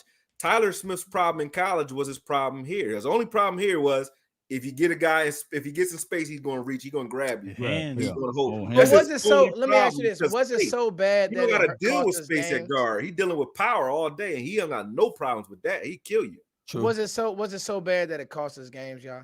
But I'm not gonna lie, man. But it wasn't great either. Though he was getting us. So Tyler Smith wasn't great last year. He was good. Great for good. I think he would have been great all day at left guard. When I say great, I mean it would have been night and day different if he would have been playing left guard the whole year. So he was really good for what we thought he was going to be at tackle. He was good comparatively. I don't think he was a great tackle on the curve. Yeah. I mean, dog, look how he played against Nick Bosa. I'm like, maybe I don't know. Maybe that's just me. Like, San Fran really moved Nick Bosa off of him. So I don't think Foots is crazy here with Tyler Smith at tackle because the upside is still there at a more valuable position. I get it, right? And I think the things that Tyler Smith was deficient at are things that can be coached. And he's a smart player. He's a hard worker. He has that athleticism. So the value at tackle for the ceiling, right? We talk about the floor and the ceiling. The ceiling and the value that you can potentially get there, I get why you would want to keep him there. But if you're talking about how can I maximize him right now, left guard, to me, I'm still on the left guard thing. I feel like I feel like he could be an impact, powerful left guard. However, this is where I've been at. I don't give a damn where they put him. I think he's that good, he's that smart that he'll figure it out and that he will allow your offense to still be able to operate at a high level, whether it's left guard or tackle. But you got to figure it out, man, because I don't want to go through this musical chairs again. 1 week is left tackle, another week is left guard. Figure it out, put him somewhere, and let him develop. Period. For real, it's only going to hurt him if you continue to do that, not help him. Yeah. I mean, I think also. One thing that we haven't talked about is at some point Zach Martin is going to slow down. So you already did. I think that guard. Some Voch hit on the name. I think it's Smiths. If John Michael Smith is there, out because I have him graded very high. I think he's the one who the stuff he does on enlightening. You talking about blocking a space, law. The stuff he does on outside zone and climbing next level and his feet are really good. He is the one that I'm like, he's the inside player that Schmitz makes a lot of sense. A Tyler Biadasz replacement too. Mm-hmm. Yeah. So Foots, how about this? Center guard Tyler Smith or Anton Harrison tackle Oklahoma. I mean, y'all making this hard. Let me say this. Tyler, if you drafted Anton Harrison, he's from the DMV. I actually watched him playing. I actually watched him play basketball. I don't know where he's from. Go ahead. I actually watched him play basketball as he used to play in the PYBL. He's a dancing bear. So I would draft. He does, but Voch, he does struggle with power. John Michael Smith or Quentin Johnston, wide receiver Quentin Johnston. John Michael Smith. That's not Foots. Okay, so we haven't said his name. John Michael Smith or Jordan Addison, wide receiver. USC. John Michael Smith. Okay, cool. Okay. So John Michael Smith or linebacker Drew Sanders. Arkansas. Drew Sanders. I'm that big of a believer in Sanders. Wow. I like what's Drew. the difference between that and Anton Harrison? What's the difference between the 4.0 and the 4.6? Break it down. I want to see what you're thinking, man. Break it down. Help me out, man. You know why I like Sanders so much? Pass rush. Pass rush. So who do you get at the 58? Who do you get at the 58 spot? Now you start thinking if Avila falls, you gotta hope. You gotta pray. hope. You gotta pray. You gotta Hold pray. up though, but I think we dismissing this whole. I love Drew Sanders. This whole Schmitz thing. He's not that far from Jack Campbell, is he? You can. Oh no, he is. He's a better. Oh, yes, he is. The athlete. The athlete. His block shedding is sick. Yeah, he's stupid, bro. He is a different athlete, bro. Like we'll get back to Drew Sanders. We'll get back to Drew Sanders. I promise. Go ahead. Yo. Ooh, that's a good one. Tyler Biotish is a free agent after this year. Correct. John Michael Jingleheimer Smith is an intelligent player that could play center, right? Like, am I tripping? That's 40 yards, baby, Matt. 40 yards. So you got a dude who we can did like Matt last year, Law. You got look. Alex Lindstrom. Look, you got a dude who could potentially be, I think it's Dickerson that played for the Eagles. They drafted Landon Dickerson to take over for Kelsey. Played him at guard. He's a Pro Bowl guard. When Kelsey retires, he's gonna play center. Like Michael Smith better be smart. He like 24. Boy, look like he looked like one of the coaches. Schmitz look like old as shit. What's the king? I think Schmitz's versatility, man, gives him a. But if you like versatility, then you like Drew Sanders, Sky. That's fair, but I got a better Drew Sanders. His name is Michael Parsons. But what if you had Mike and Andrew? That's different. That's real shit, though, Sky. Fair enough. Now DeMarco Clark is fair enough. Off the field. Foots. I like Drew, but I feel like we need some help up front, and he can give you both. You're not wrong there. Foots. Drew Sanders or Mozzie Smith? Ooh. Core. I'm still going. This team. It depends. This team, Drew. Koye think Mozzie Smith better than Jalen Carter. Y'all argue about that. Drew Sanders and Mozzie Smith. Let's do the Mozzie Smith and Jalen Carter and let's roll. Come on. Right, yeah, we need to talk. Y'all two need to have that out. Okay, let me answer it. I'm gonna go Mozzie. You must be out of your goddamn let me just say this, Law. And when I'm done, it's gonna make sense. I promise. Timestamp this, y'all. Drew Sanders is going to be a stud in the NFL. Because he can blitz. He doesn't have to come off the field. He's going to be a stud in the league. Is he better than Trent Simpson? Yes. He's way better than Trent bigger Simpson. and best linebacker. Simpson is another Jalen Carter to me. Athlete. Freak athlete, bro. Koye, where in your antennas and what film have you been watching on either player got you thinking that Mozzie Smith is better than damn Jalen Carter? So I need answers. I'm talking about impact on the film. You know, when we watching college film, you got to watch the whole game. Okay. Jalen Carter will have 2 sacks in the game. He'll come in. He'll make his splash plays, but the plays like consistently throughout the rest of the game, he's not destroying the guys that are in front of him that are top level. And the game that I watched that made me look at him funny was the Ohio State game for both of them. So I don't care about either one of them. You know, I don't really watch college football. But when I'm watching Jalen Carter, it was to big him up. But he was getting his ass whooped for most of that game. Now, he made some plays, but it's like if I'm watching broadcast, he'll make some splash plays based off of his burst, like sucker punching guys off the line. And his get off was crazy. But he wasn't disengaging the way I wanted him to. And he wasn't violent as I wanted him to be against Ohio State. But when I watched the Mozzie film, I went back to Mozzie film. And Mozzie, even when he wasn't making tackles, he was beating the shit out of the entire Ohio State line by himself. And he was only asked to 2 gaps. So when I said he was overall better, it's because the things that I can ask Jalen Carter to do, just get up field and tear up a guy one-on-one. I can ask Mozzie to do that. Is he going to be better at pass rushing than Jalen Carter? No. But I can't ask Jalen Carter to do the things that I'm going to ask Mozzie to do, which is both. Mozzie can play 1-tech or 3-tech for us, and Mozzie is far more violent as far as his effect on the game than Jalen Carter. Jalen Carter's a guy that's going to give me sacks. Mozzie's a guy that's going to give everybody else an uptick when it comes to run. You know what I mean? So to me, overall, he can play both. So overall, he's a more versatile defensive tackle than Jalen Carter. Jalen Carter's a better pass rusher, but that's it. So Koye, we talk about the making all the plays in the game or whatever, right? You know, Georgia like to rotate their kids, so Mozzie probably played a lot more reps than him. But to your point about Ohio State, which ain't a bad point, you know, honestly, Jalen Carter did put hands on most of them children except DeJuan Jones. No. Isn't it? Oh yeah, I watched the film with you, man. Look, he was on the ground a lot. Voch Lombardi. Y'all go ahead. He was on the ground a lot though, bro. Like that's what my problem was with him. Like you shouldn't be on the ground that much. And most of the time when he was getting pressure, it was from stunting. So I'm like, that's what we used to like. We both love Tristan. That's how they used them though, Coy. That's how they used them. But that's how they use Mozzie.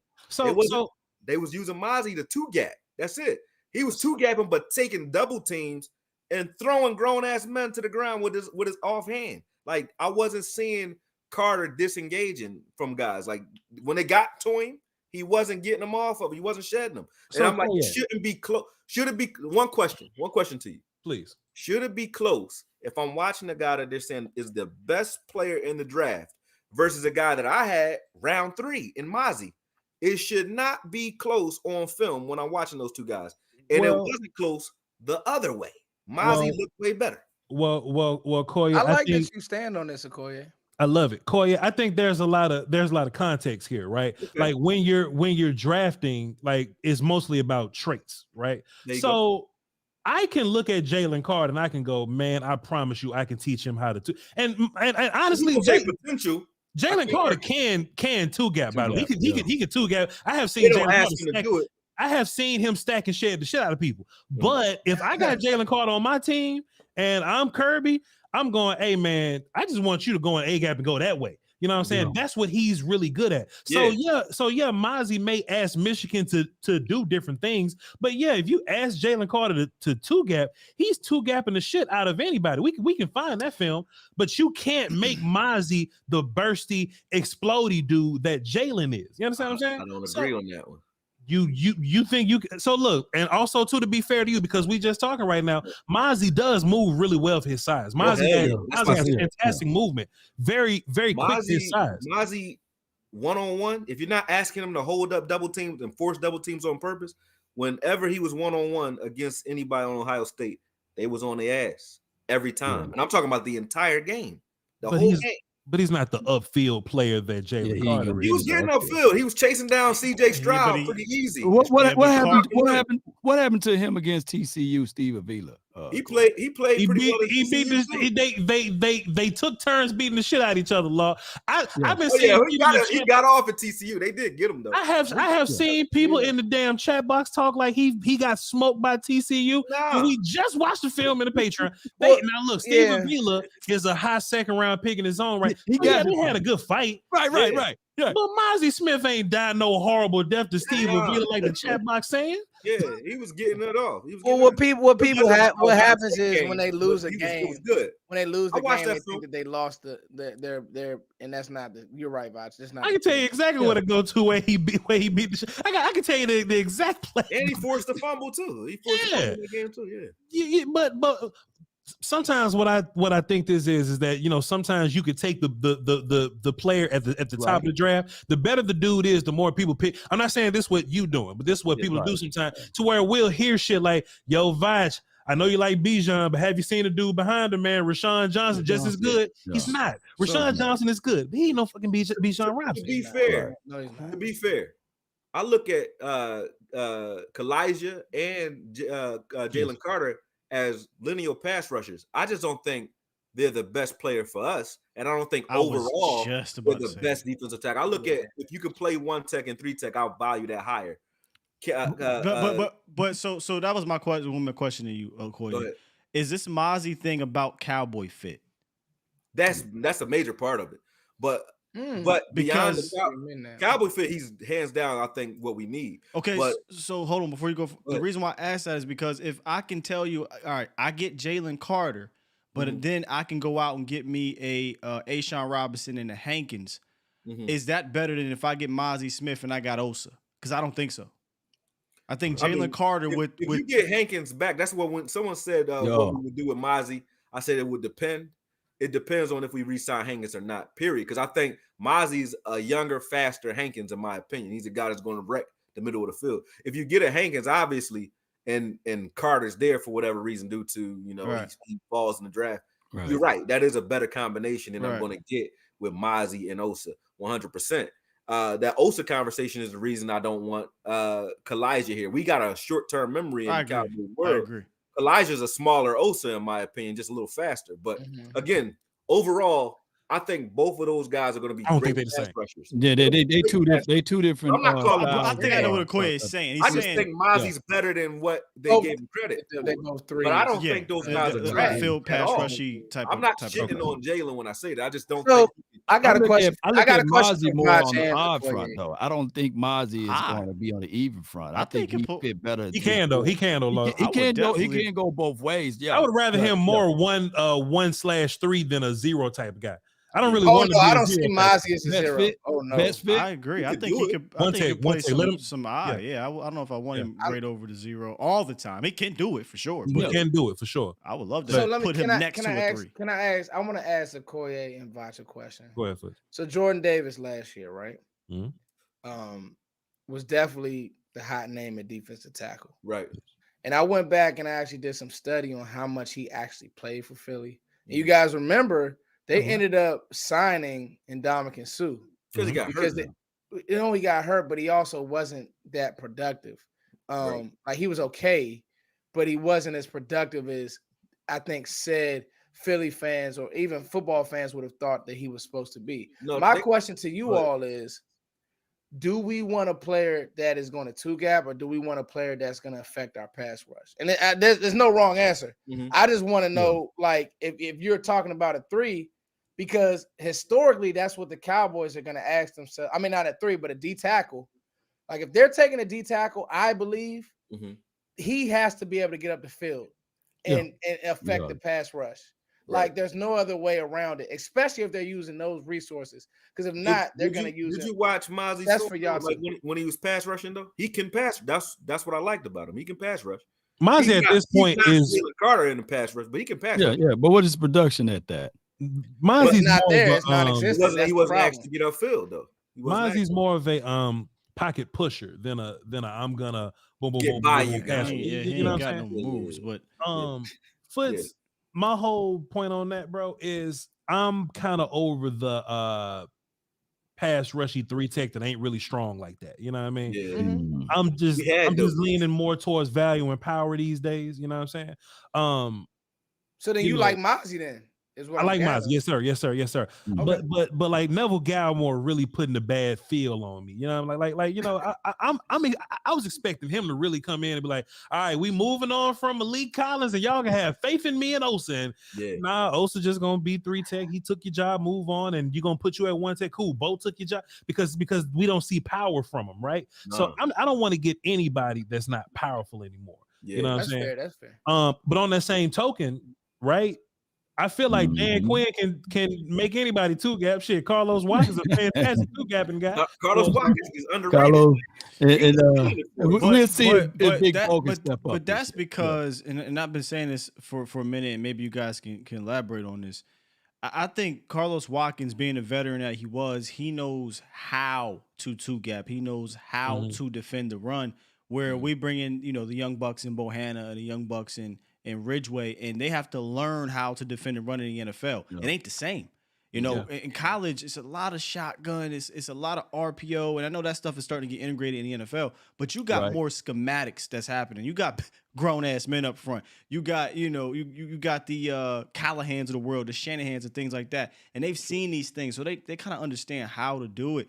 So, I think that Watkins being able to understand that helped him kind of elevate above some of these other dudes and play well. But that don't mean that you can't find a more talented dude in the draft that has a higher ceiling. Honestly, though, Foots, how I feel about 3 techs now is how I feel about left tackles. If you're not drafting them premium, like at the top of the draft, then you're gonna get a broken player somehow. You know what I'm saying? You gonna find somebody that's not good at something. So if you ain't getting Jonathan Allen, if you ain't getting like Jeffrey Simmons or something like that, then you just gonna have to get somebody that's good at something but ain't good at something else. That's just how I feel about that. So where do it falls for you, Voch, as far as that interior guy? Is it Benton? He's the last guy, or is it the kid from Gator? Okay, Ben. Ben is another dude that's. It's funny because they play him at 0 at Wisconsin, but he's probably going to be more of a upfield 1 techie guy because he's like 320 for real. Yeah. But he's another dude I'm big and I got great movement, but he doesn't give me Like if you watch Mozzie be strong as hell and you watch Ben, you're gonna be ungrateful, man. You're like, man, Ben ain't strong. You know what I'm saying? Because you just watch this character. You know what I mean? So I'm just in it for the feel it. Yeah, man, Mozzie make you go. And I didn't even. And then when it came to speed, I watched. Like I said, I was watching him chase around Stroud, and I was like, "Who is? I didn't know who he was. I wasn't even watching his film. I was like, "Who the fuck is 58 chasing Stroud around? He 340 pounds." But to your point though, Foots, about Jordan Davis, when you were talking about his productivity, they went out and got Ndamukong Suh and Joseph after he went down. But your productivity as a nose tackle has to count a little different than your tackle for loss count and your sack count, because everyone else is better when he's out there doing his thing. You can't tell me when they putting double teams on Jordan Davis, somebody not running free because of it. You know what I mean? So he might not get anything on those plays, but someone else is because he's there. You know what I mean? Whereas they were running, everybody was running through him once he went down. They started running through him. That's why they went and got Ndamukong Suh and Joseph. Y'all want the craziest thing I never forget when they drafted Jordan Davis, was like, oh, Fletcher Cox and Jordan Davis is going to be so crazy. And I'll never forget the first Philly game that we played them in Philly. Terrence Steele was pushing Fletcher Cox around. That's when I said, dog, Terrence Steele is a strong dude. And he's really not like a big, bro. He was pushing Fletcher Cox around. That's when I said, yeah, Steele really wanted them, especially in the run game. So, you know, but I got a question since we're talking D-line. Back for y'all too, because I'm just trying to get Did you have some, Scott? First of all, did you have some? Scott. No. That Terrence Steele thing kind of threw me off. Okay, go ahead. That was crazy though, right? In a good way. I'm remembering the film preprecisely when he pushed. Bruh, like I was like, out of the screen. And Zeke scored that touchdown. Yeah, it was out. That was a fantastic. You know what? That pisses me off. That was such a great play that we never seen it again. They didn't do it again. I watched every single last play in the red zone, and we didn't run that singular play again. I don't believe. But anyway, go ahead, Foots. Now, Sky, it's somebody we trust. Dan Quinn, and Dan Quinn's been making the rounds on this. I mean, Voch, we trust everybody. We trust Dan Quinn. So, go ahead. Will McDonald. Hey. That's Voch's guy, man. Hey, Sky, I watched him the other day, and I said, wait a minute. And I watched him, but then after Dan Quinn, I said, let me go watch him. And so I hear you guys saying, let's move Micah back off ball. Hey, man, like, we got to have a conversation about the end, dog. Like, so, when I was, that's you know, crazy was on the volume, was on the volume talking about this, Footsie King. I mean, you know, just whatever.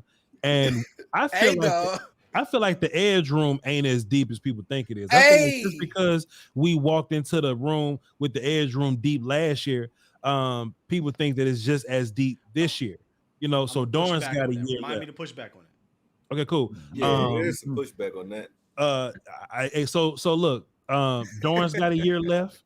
Okay. Fowler signed for 1 year. That's different. That's what I'm writing down. Well, like team building. Team building is what I'm talking about. It's deep, but it doesn't have the longevity. But not for long. Okay, yeah, I agree with you now. Yeah. Okay, so in team building, right? When we talk about this, I'm always talking from a drafting edge, right? So at one time it was like Nolan Smith, but then he went to go run faster than Jalen Hyatt or whatever. So now I'm looking at Will McDonald as the edge that I would draft at 26. And people saying, yeah, Voch, you know, why would we draft edge? Well, just team building wise, edge ain't gonna be deep very long. So there y'all go, fellas. Will McDonald from Iowa State, the edge guy. He's not a guy that you can watch lazily, Mr. King. Because when you watch him, they line him up at 4-eye bunch. They line him up, you know, 3 tech. They put his hand on. They want him to be bigger because they play that goofy ass 3-3 stack over there. But when he stands up and he moves one gap over, with like a 7/9. Sam Williams then, because that's what they did. I was just about to say Sam Williams. It sounds just like Sam Williams. Got 11 sacks in that 3-3 stack. Well, he led. I think he's a sack leader in Iowa State history. Like, it's crazy. As a damn 3-tech 4-eye guy. But Footsie King, when they stand him up, his movement, He's so incredible. His drill He's work so long bendy. with Dan. Yes. He's I know, so bro. explosive. I'm like, wait a minute. Somebody at Iowa State need to get fired. They definitely had him playing with hands. Like, why don't you have this guy just coming off the edge? What are we doing? So they did that to Sam Williams in Ole Miss. So, Mr. King, I'm going to do a film session on this at some point because honestly, I don't think Will McDonald is a guy that makes it to 58. I'll take him at 26. That's what I was thinking you had to draft him at. You would take him over Drew Sanders at 26? See this. Watch this, Okoye. If you value pass rush, you have ball, to. edge rushers, all ball linebackers. Yeah, it's levels. Like I knew Scott. You know something. Like you'll never take an off ball backer over a guy, and that's why Mike take an off ball backer that can give you some edge. Though Drew Sanders can give you some edge. But I'm gonna tell you this: you can even put him there and leave him there if you want it. You know I'm gonna tell you this, but he wouldn't be better than Will. He probably won't get no snaps, no playing time. Here's the Will McDonald. He might. Who you gonna start him over? Sam Williams? Yes, Armstrong. It's the future. You gotta let him compete. You can't. That's what we've been saying. He'll get mixed in like Sam Williams did last year. Dante. Dante nasty though. Go ahead, Scott. Will McDonald, you're probably shopping Dorrance Armstrong.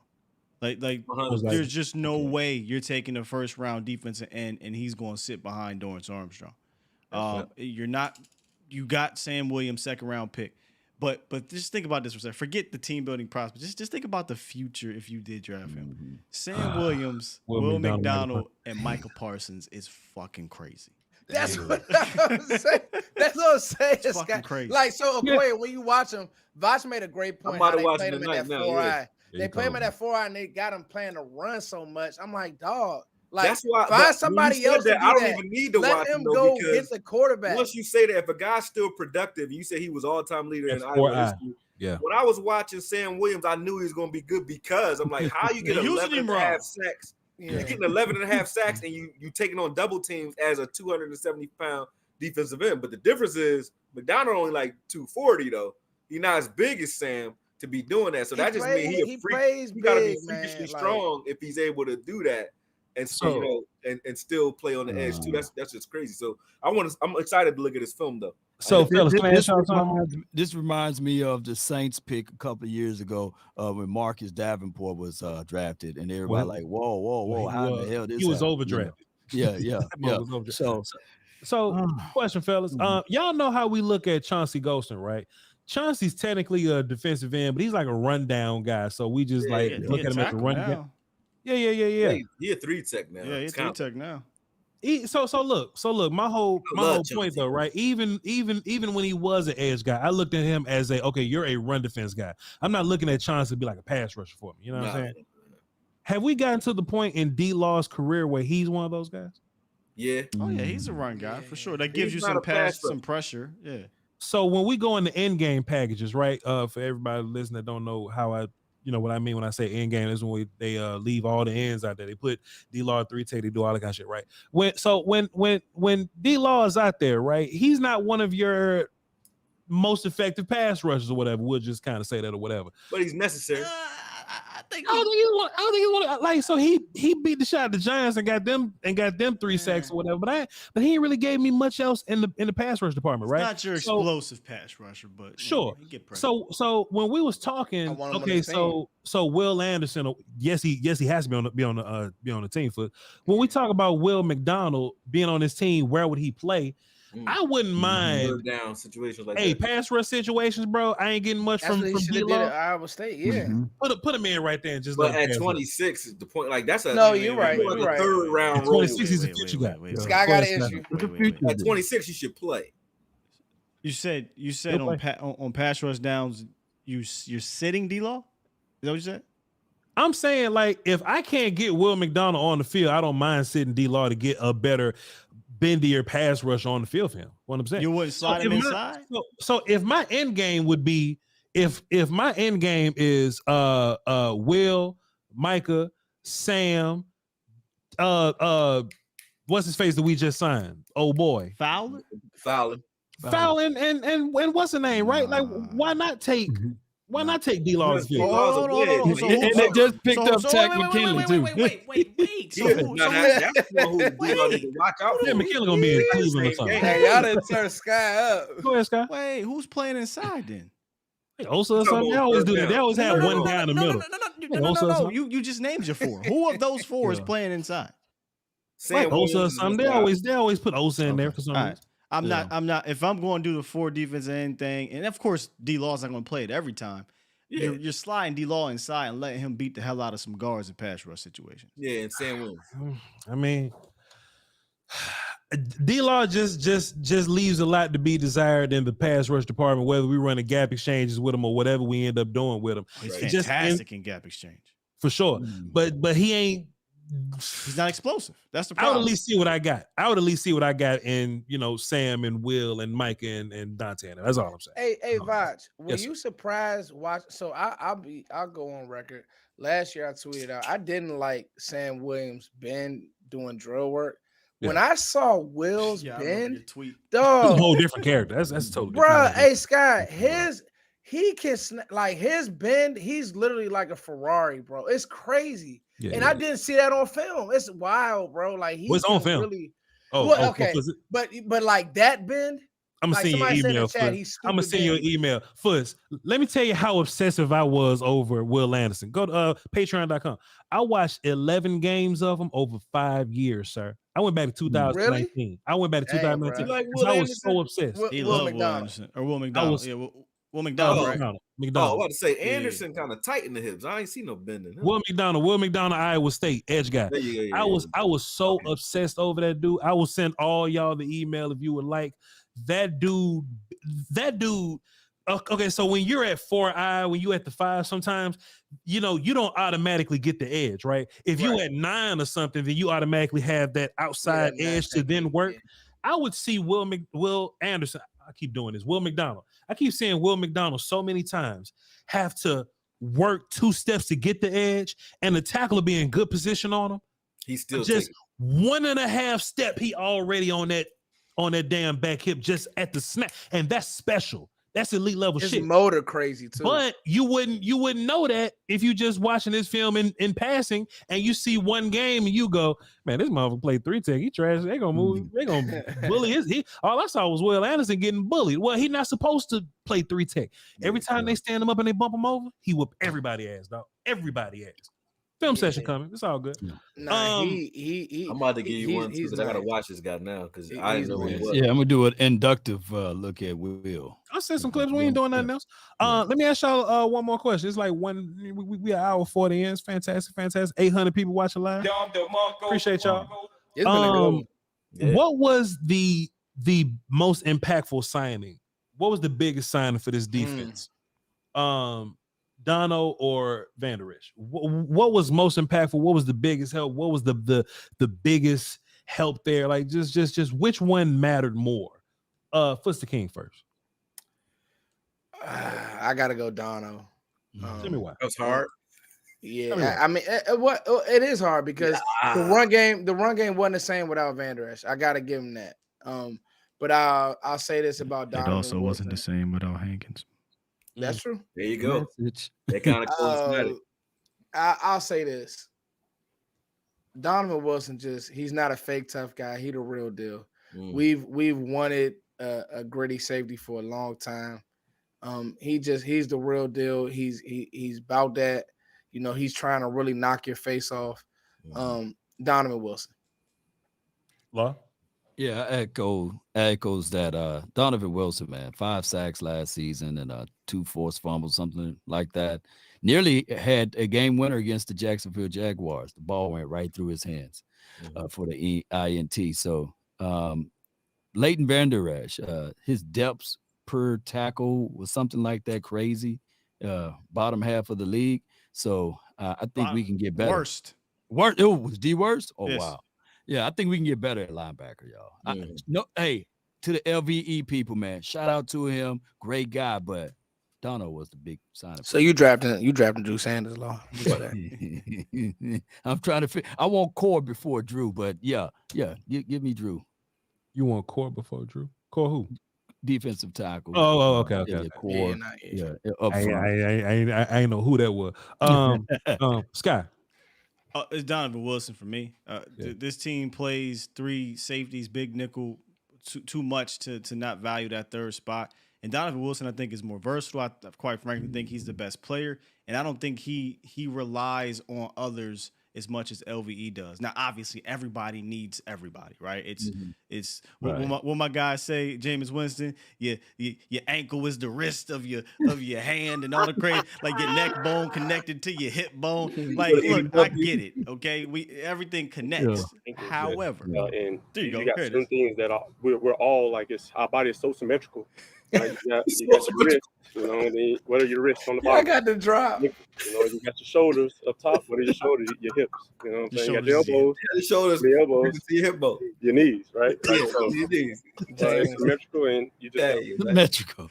Bro, I'll be thinking he's trolling, yo. I'm like, no, James is good and ignorant. Is he playing? James, he got James Because he play quarterback. You got to be smart to play quarterback, but everything he says sounds dumb as hell. He's on that Yaki. He's on that Yaki vibes. But in all seriousness, man, he ain't no Yaki. Yaki better than that. In all seriousness, I think Donovan Wilson's the better playmaker. I think he proved that in 2020, and then he got hurt last year, and fortunately we had a J-Ron curse. But then he also became a playmaker again in 2021. Or 2022. Donovan Wilson, easily for me.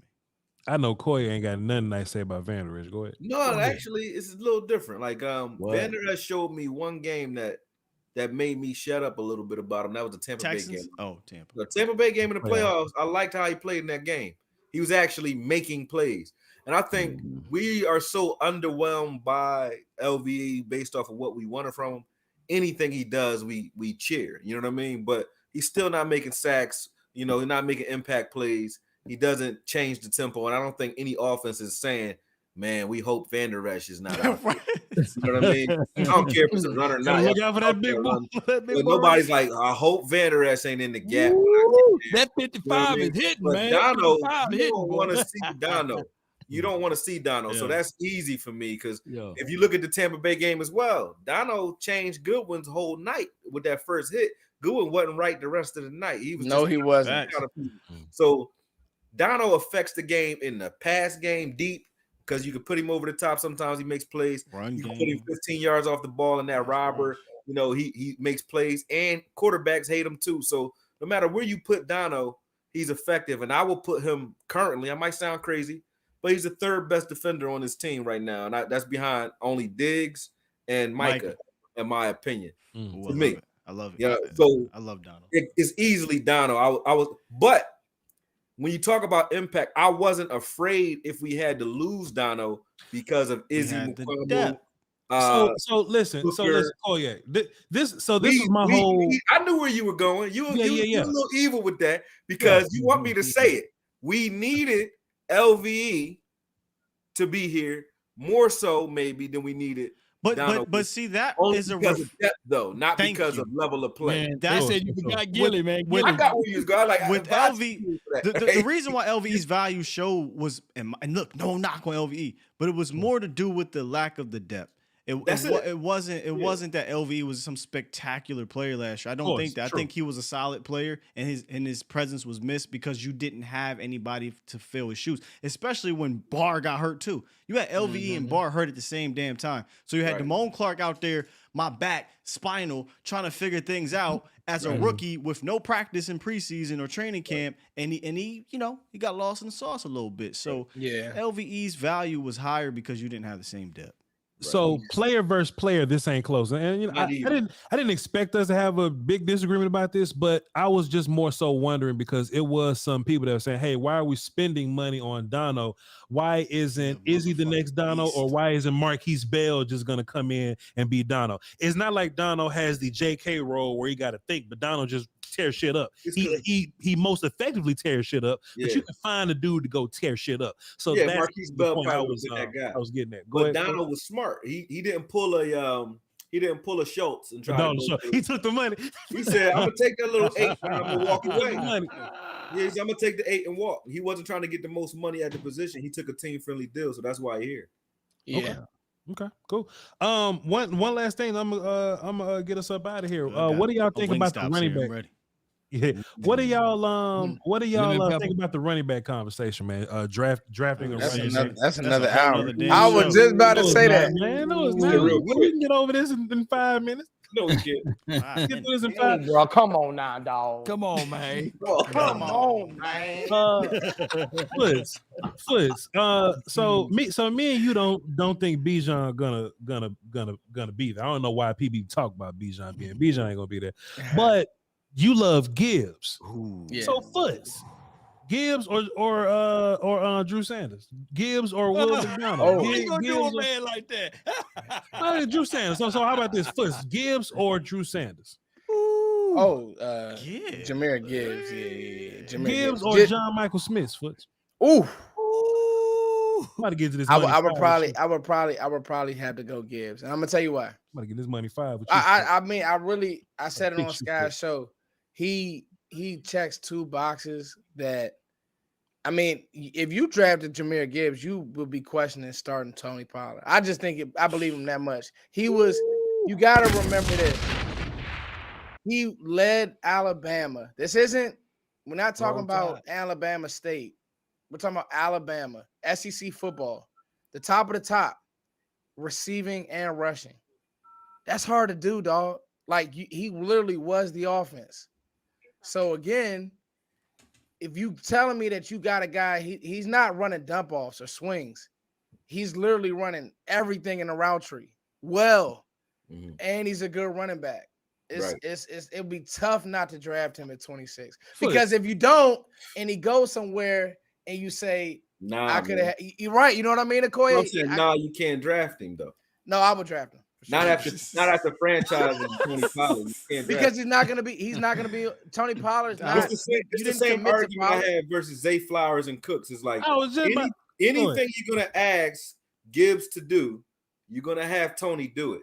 That's why you gave him. I disagree. Yeah, I disagree. I'm gonna tell you why I disagree. Have you really watched Gibbs? We ain't never gonna sleep. This is why I had a 2-hour live where I had him and I watched him versus Drew Sanders in depth. Yeah, but that game ain't. I'm gonna be honest with you, bro. You got to go watch the Texas game. You got to go watch the bowl game. Like, dog, Gibbs takes over the game. Like, and he's a home run guy. Auburn and Texas is really all you need for Gibbs. Huh? And Auburn and Texas is the only games you need. Hold on, and look. He played running back, right? So at the very least, he's getting 12 touches. Zay Flowers would never get 12 touches, probably ever. You know, I'm just saying, like anything I'm going to. They're both guys that don't need a heavy amount of touches, more than 15 touches. Both Gibbs. I don't look at Gibbs as a 20 touch guy. He's a 15 or less touch guy, and so is Tony Pollard. But if you have both of those guys that you have to get the ball to, you don't have a guy that can bring power, and neither one of those guys are going to bring that. That's the problem. You're right, but you just get a specialty guy, and they signed a power guy. I mean, he doesn't have to stay there. Though, if you get a real one, you know what I mean? Like, he's not the guy. He's a insurance policy. I'm not trading away from Jahmyr Gibbs. I'm gonna tell you that now. So and then Cooks is here for multiple years. Pollard's on a 1-year deal. Gibbs had the best. He was the smoothest at the combine when you were watching, and by far, even with him versus Bijan. But I'm just saying, for this team, you would take a Gibbs over a Bijan Robinson here. I'm gonna be. You asking the wrong person. That's a different conversation. You asking the wrong person because I went on Sky's show. I stamped it the same way that you feel about how you. I really believe that. Then why did you franchise Tony? You might as well have just let Tony go. I mean, you franchise Tony because you don't have it back. You don't know how the draft's gonna fall, Okoye. But we talking about hypotheticals here. You know, you don't know where Gibbs. Foots, you like Gibbs. So look, Foots. Okay, so let's say Nolan Smith got caught with some heroin in the car, and he's falling. Do you take Gibbs over Nolan Smith? No, I don't take. But Voch, I have. Hey, Voch. Now we talking about. I have Nolan Smith is a better player than Gibbs because Nolan Smith is a better player. I'm just trying to see how much. But even that is close. But you like Gibbs a lot, though. I'm really high on Gibbs. So my pet cats, Gibbs, Drew Sanders is a pet cat for sure. And I told Sky's been high on Zay. I'm not really high on small guys. I'm with y'all. But I do think that Zay got a different type of juice. How Zay far Flowers. is Gibbs and A-Chain in your world? Oh, Gibbs, because What he's they can do bigger. for this A-Chain is team. too But look small. though, Lord, but look though, like I would say around. Why is A-Chain too small? But look, He's I don't think he's one. Look, I don't even think he's They 190. 5 to 10 pounds different. No, He is a 10-pound difference. in the same height. Look, Yeah, 5'9", 198. Look, Law, Fussy saying this though. No. Fussy saying this. He's a track dude. Gibbs, look, Law, Fussy saying this, right? Gibbs is a really good player. A-Chain and Tajay Spears are no slouches. No, they're not. No slouches. And those are like late 3rd, 4th round guys, right? So if you miss on those dudes, yeah, you could take those dudes, Law Nation. A-Chain and Tajay Spears for sure. Yeah. No, the problem. So here's my thing. You asked about A-Chain. A-Chain doesn't catch the ball like Gibbs, and that's the biggest thing too. Like Gibbs, backs, and maybe Kellen just did it, but he would motion them out, and maybe he didn't throw him the ball like you should. But Gibbs is he is a really good receiving threat. He's not better than Jahmyr Gibbs.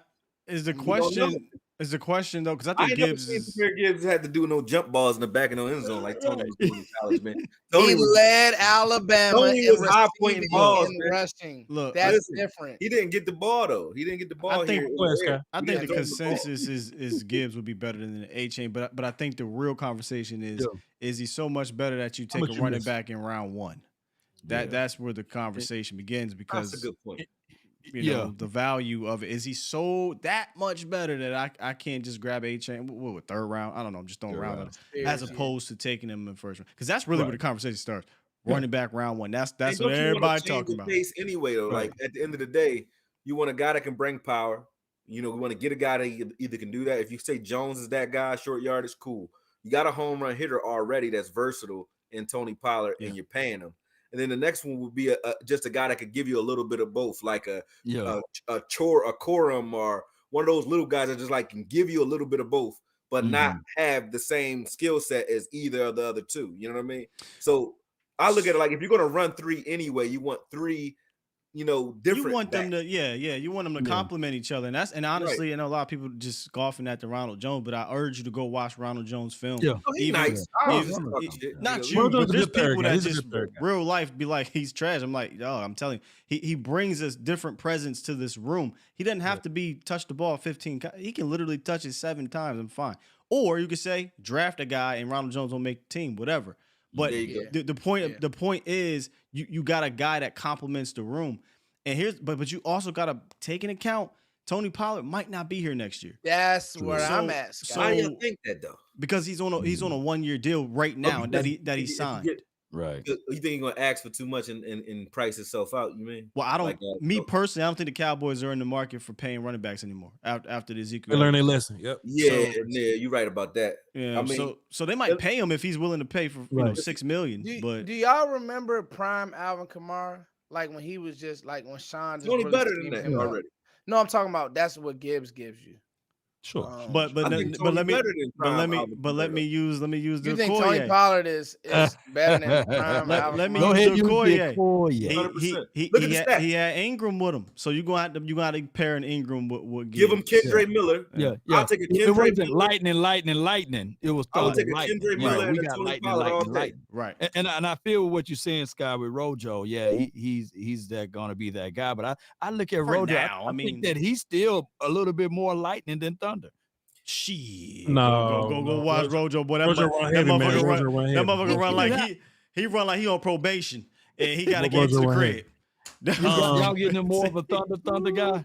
He's a thumpy dude at this point. You know what I'm saying? USC Rojo maybe so, but now, Rojo. He got some twitch to him. I think that's probably what you're looking at, Law. You got some twitch to him in the open field. I don't know why people think that Gibbs don't run hard or he can't run between the tackles. Man, bullshit. They said that about TP too. Even in the Arkansas game, whenever he ran at Drew Sanders, he didn't do jack shit. He got it when he would cut back in the second half. He was cutting back and going away from him. Whenever he ran right at him, Drew Sanders on his ass. Man. But I mean, bro, like he still runs with good vision between the tackles. Like I don't know, just to me, there's no way I'm trading away from Jahmyr Gibbs. You want Jahmyr Gibbs between the tackles, bro? Yes, he can do Like it. you bro. mean like he see daylight, he gonna burn everybody? That's different. If you getting Jahmyr Gibbs for No, like, but what I think Okoye talking about is hard run. He's talking about a tone setter and a physical presence. He's not. Gibbs ain't set the tone. No, he may not set the tone, but can he score and take that thing to the house? Yes. Tony can do that too, though. That's what I'm saying. He can. He can. All right, Kendrick Miller, baby. 17 doing that. I like Kendrick. Know what you need, though? You know what you need? You Get you a running back like Jalen Hurts. Let him come in and, you know what I'm saying, set the tone for you. Let Jalen Hurts come in, get you one of them boys. Yeah, go get. I'm gonna say this. Go ahead. First, we're gonna table that. Go ahead. Yeah. Hey, Sky said this was gonna happen. It could be a whole show. Yeah, Cam, running back could be a whole show. We may listen. The truth is this: we can't come back till July. Right. We go to August. Go ahead. I like draft. Gibbs. I really like Gibbs. So that's just that. All right. We're gonna table. We all agree with you on that, though. We just don't think. I don't think he could do everything, but I like Gibbs a lot too. We go table. We go ahead and table it right there. You know what I'm saying? It's getting late. We're still never up this late. We 2 hours in. We're gonna go ahead, right? You know what I'm saying? Long Nation got to go live after this. I'm about to go eat. Koye, I do agree. Tony Pollard might be a little better than Alvin in my personal opinion. We're gonna move on though. Yeah. Hey, good show. Alvin ain't never did what Tony did. Hey, listen, man. We don't do this all the time because in real life, I ain't got 2 hours a week to spend with y'all. I'm tired as hell. You know what I'm saying? But boy, when we do come together and put these things together, man, they are something. They are something. It is just something to watch, man. The people come out, support us, man. It's always humbling, just to see us come together. And whenever we come together, right? People that just, I can see certain names in this chat. And I love everybody in the chat, but they may not watch us every show. But when the roundtable come together, man, they all find time in their schedule to come through and show some love live, not just to watch it, later, but they want to be in the seat live. So we appreciate y'all the hell out y'all for coming through and rocking with us. Fuster King, tell the good people where they can find you, sir. Hey, I'm actually Fuster King now on YouTube. So Fuster King everywhere. Smart man. Check me out on YouTube. Twitter, all that. Thanks for having me, Voch. This has been love, y'all. It's been fun. For sure. Koye, where said that like he was on 105 Japan. Thanks for having me, sir. I appreciate it. Thanks for having me, sir. This has been fun. Like you ain't been here before and shit. Koye, where they can find you at now? At AKOYE Media, man, right here on YouTube, IG. I'm getting into TikTok. I ain't there yet though. TikTok ain't about to be around, home. Hey. I hope not. Hey, they got all your information. They already got what they need. They got your data already. But get Koye started on that shit. I'll go the Illuminati. They really want your brain. See. Koye, what else you got? Like just like some non-content stuff you want people to know about? They may be in your area. They may want, you know what I'm saying? I'm actually opening up a wellness center here in Philadelphia too. So stay tuned on that. I'll post it. It's called Unibody. You only get one body. It's called Unibody Wellness Center. It'll be open. Probably we doing our grand opening in like 2 weeks. So we try not to run into Easter. So probably April 8th. But I'll put that out there on IG. So make sure you follow me on IG if you want that. And I'm doing I'm not really doing that to the public though, but I'm getting back into my my boxing coaching downstairs from the wellness center too. It's a gym underneath that. So I'm excited, man. I'm excited. So yeah. Gotta give me a lesson, man. Gotta give me a lesson in. Jamal Rashard. He said Jamal Rashard. William Steele, Skywalker Steele. Where can the people find you, sir? Skywalker Steele on Twitter, man. Don't follow me on Instagram at Skywalker Steele or I ain't telling you on my Facebook. That's personal. So just follow me on Twitter and then YouTube at A to Z Sports Dallas, and of course the Volume 306 Mafia come through every Monday through Monday through Thursday with my bro Voch Lombardi, man. Appreciate you, brother. That man said, "Don't even look for the Facebook." That boy name is Darius Aloysius Miller. He got a whole alias on Facebook. I'm just on Twitter. That's pretty much it, man. Man, my OG, man. You know what I'm saying? I don't know about everybody else's. You know what I'm saying? But my OG brother Lawrence Nation. Talk to the people about all the apps you on. Go ahead, tell them, sir. Man, I appreciate it, man. It's always wonderful being on this platform with you guys, man. The Roundtable is universal, man. Everybody be hitting me up, man. We out there on the streets. Say, man, when y'all gonna do the Roundtable again, man? I love it, man. So we need to get Roundtable merch or something together, man, to celebrate this union that we got, man. So you guys can follow me on Law Nation Sports. It's on multiple outlets, especially on TikTok as well as Twitter, MySpace, Black Planet, YouTube, Facebook. I'm everywhere, man. Literally.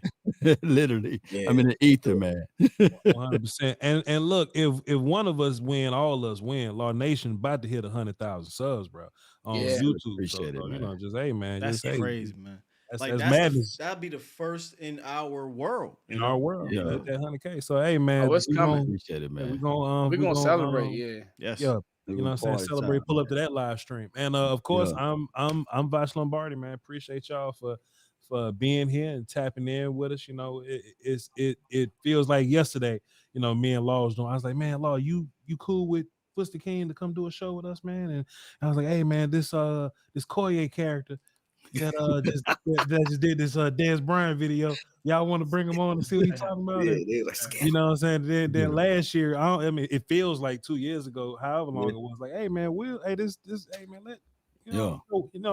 let Will just do the visuals, and then before you know it, hey, Will gonna come in and talk too. Sky got something to say. We need my man. You know what I'm saying? And now, you know what I'm saying? It's almost like yesterday when this thing was coming together. Now it's this whole thing, and still doing this. But y'all can follow me at Voch Lombardi on all platforms, VOCHLOMBARDI. And like Will still said, you can catch me on the volume Monday through Thursday at 3 p.m. Central. You type in Voch Lombardi, type in the volume. Either way, it'll all go to the same place. I appreciate y'all tuning in to us. And hey man, you are listening to nothing but the best. My AKs Foots ain't got one. It ain't hard, but you can be. Y'all hold down for the dose of Wilson. Peace to Weezy, man. Until next time. Ain't no you almost said volume, but before we go, hey, Law, real quick, what's that tight end's name for Georgia that everybody like? What's his name? Yeah, Darnell Washington. Yeah. There we go, man. Yes, let's go. My mattress, pay my taxes, then I blew the rest. And it's okay to do your thing, but just don't do the least. I quit my boss and cooked that sauce and fed that to the streets. Sliding it like a wet flow, already fried from the get-go. Alligators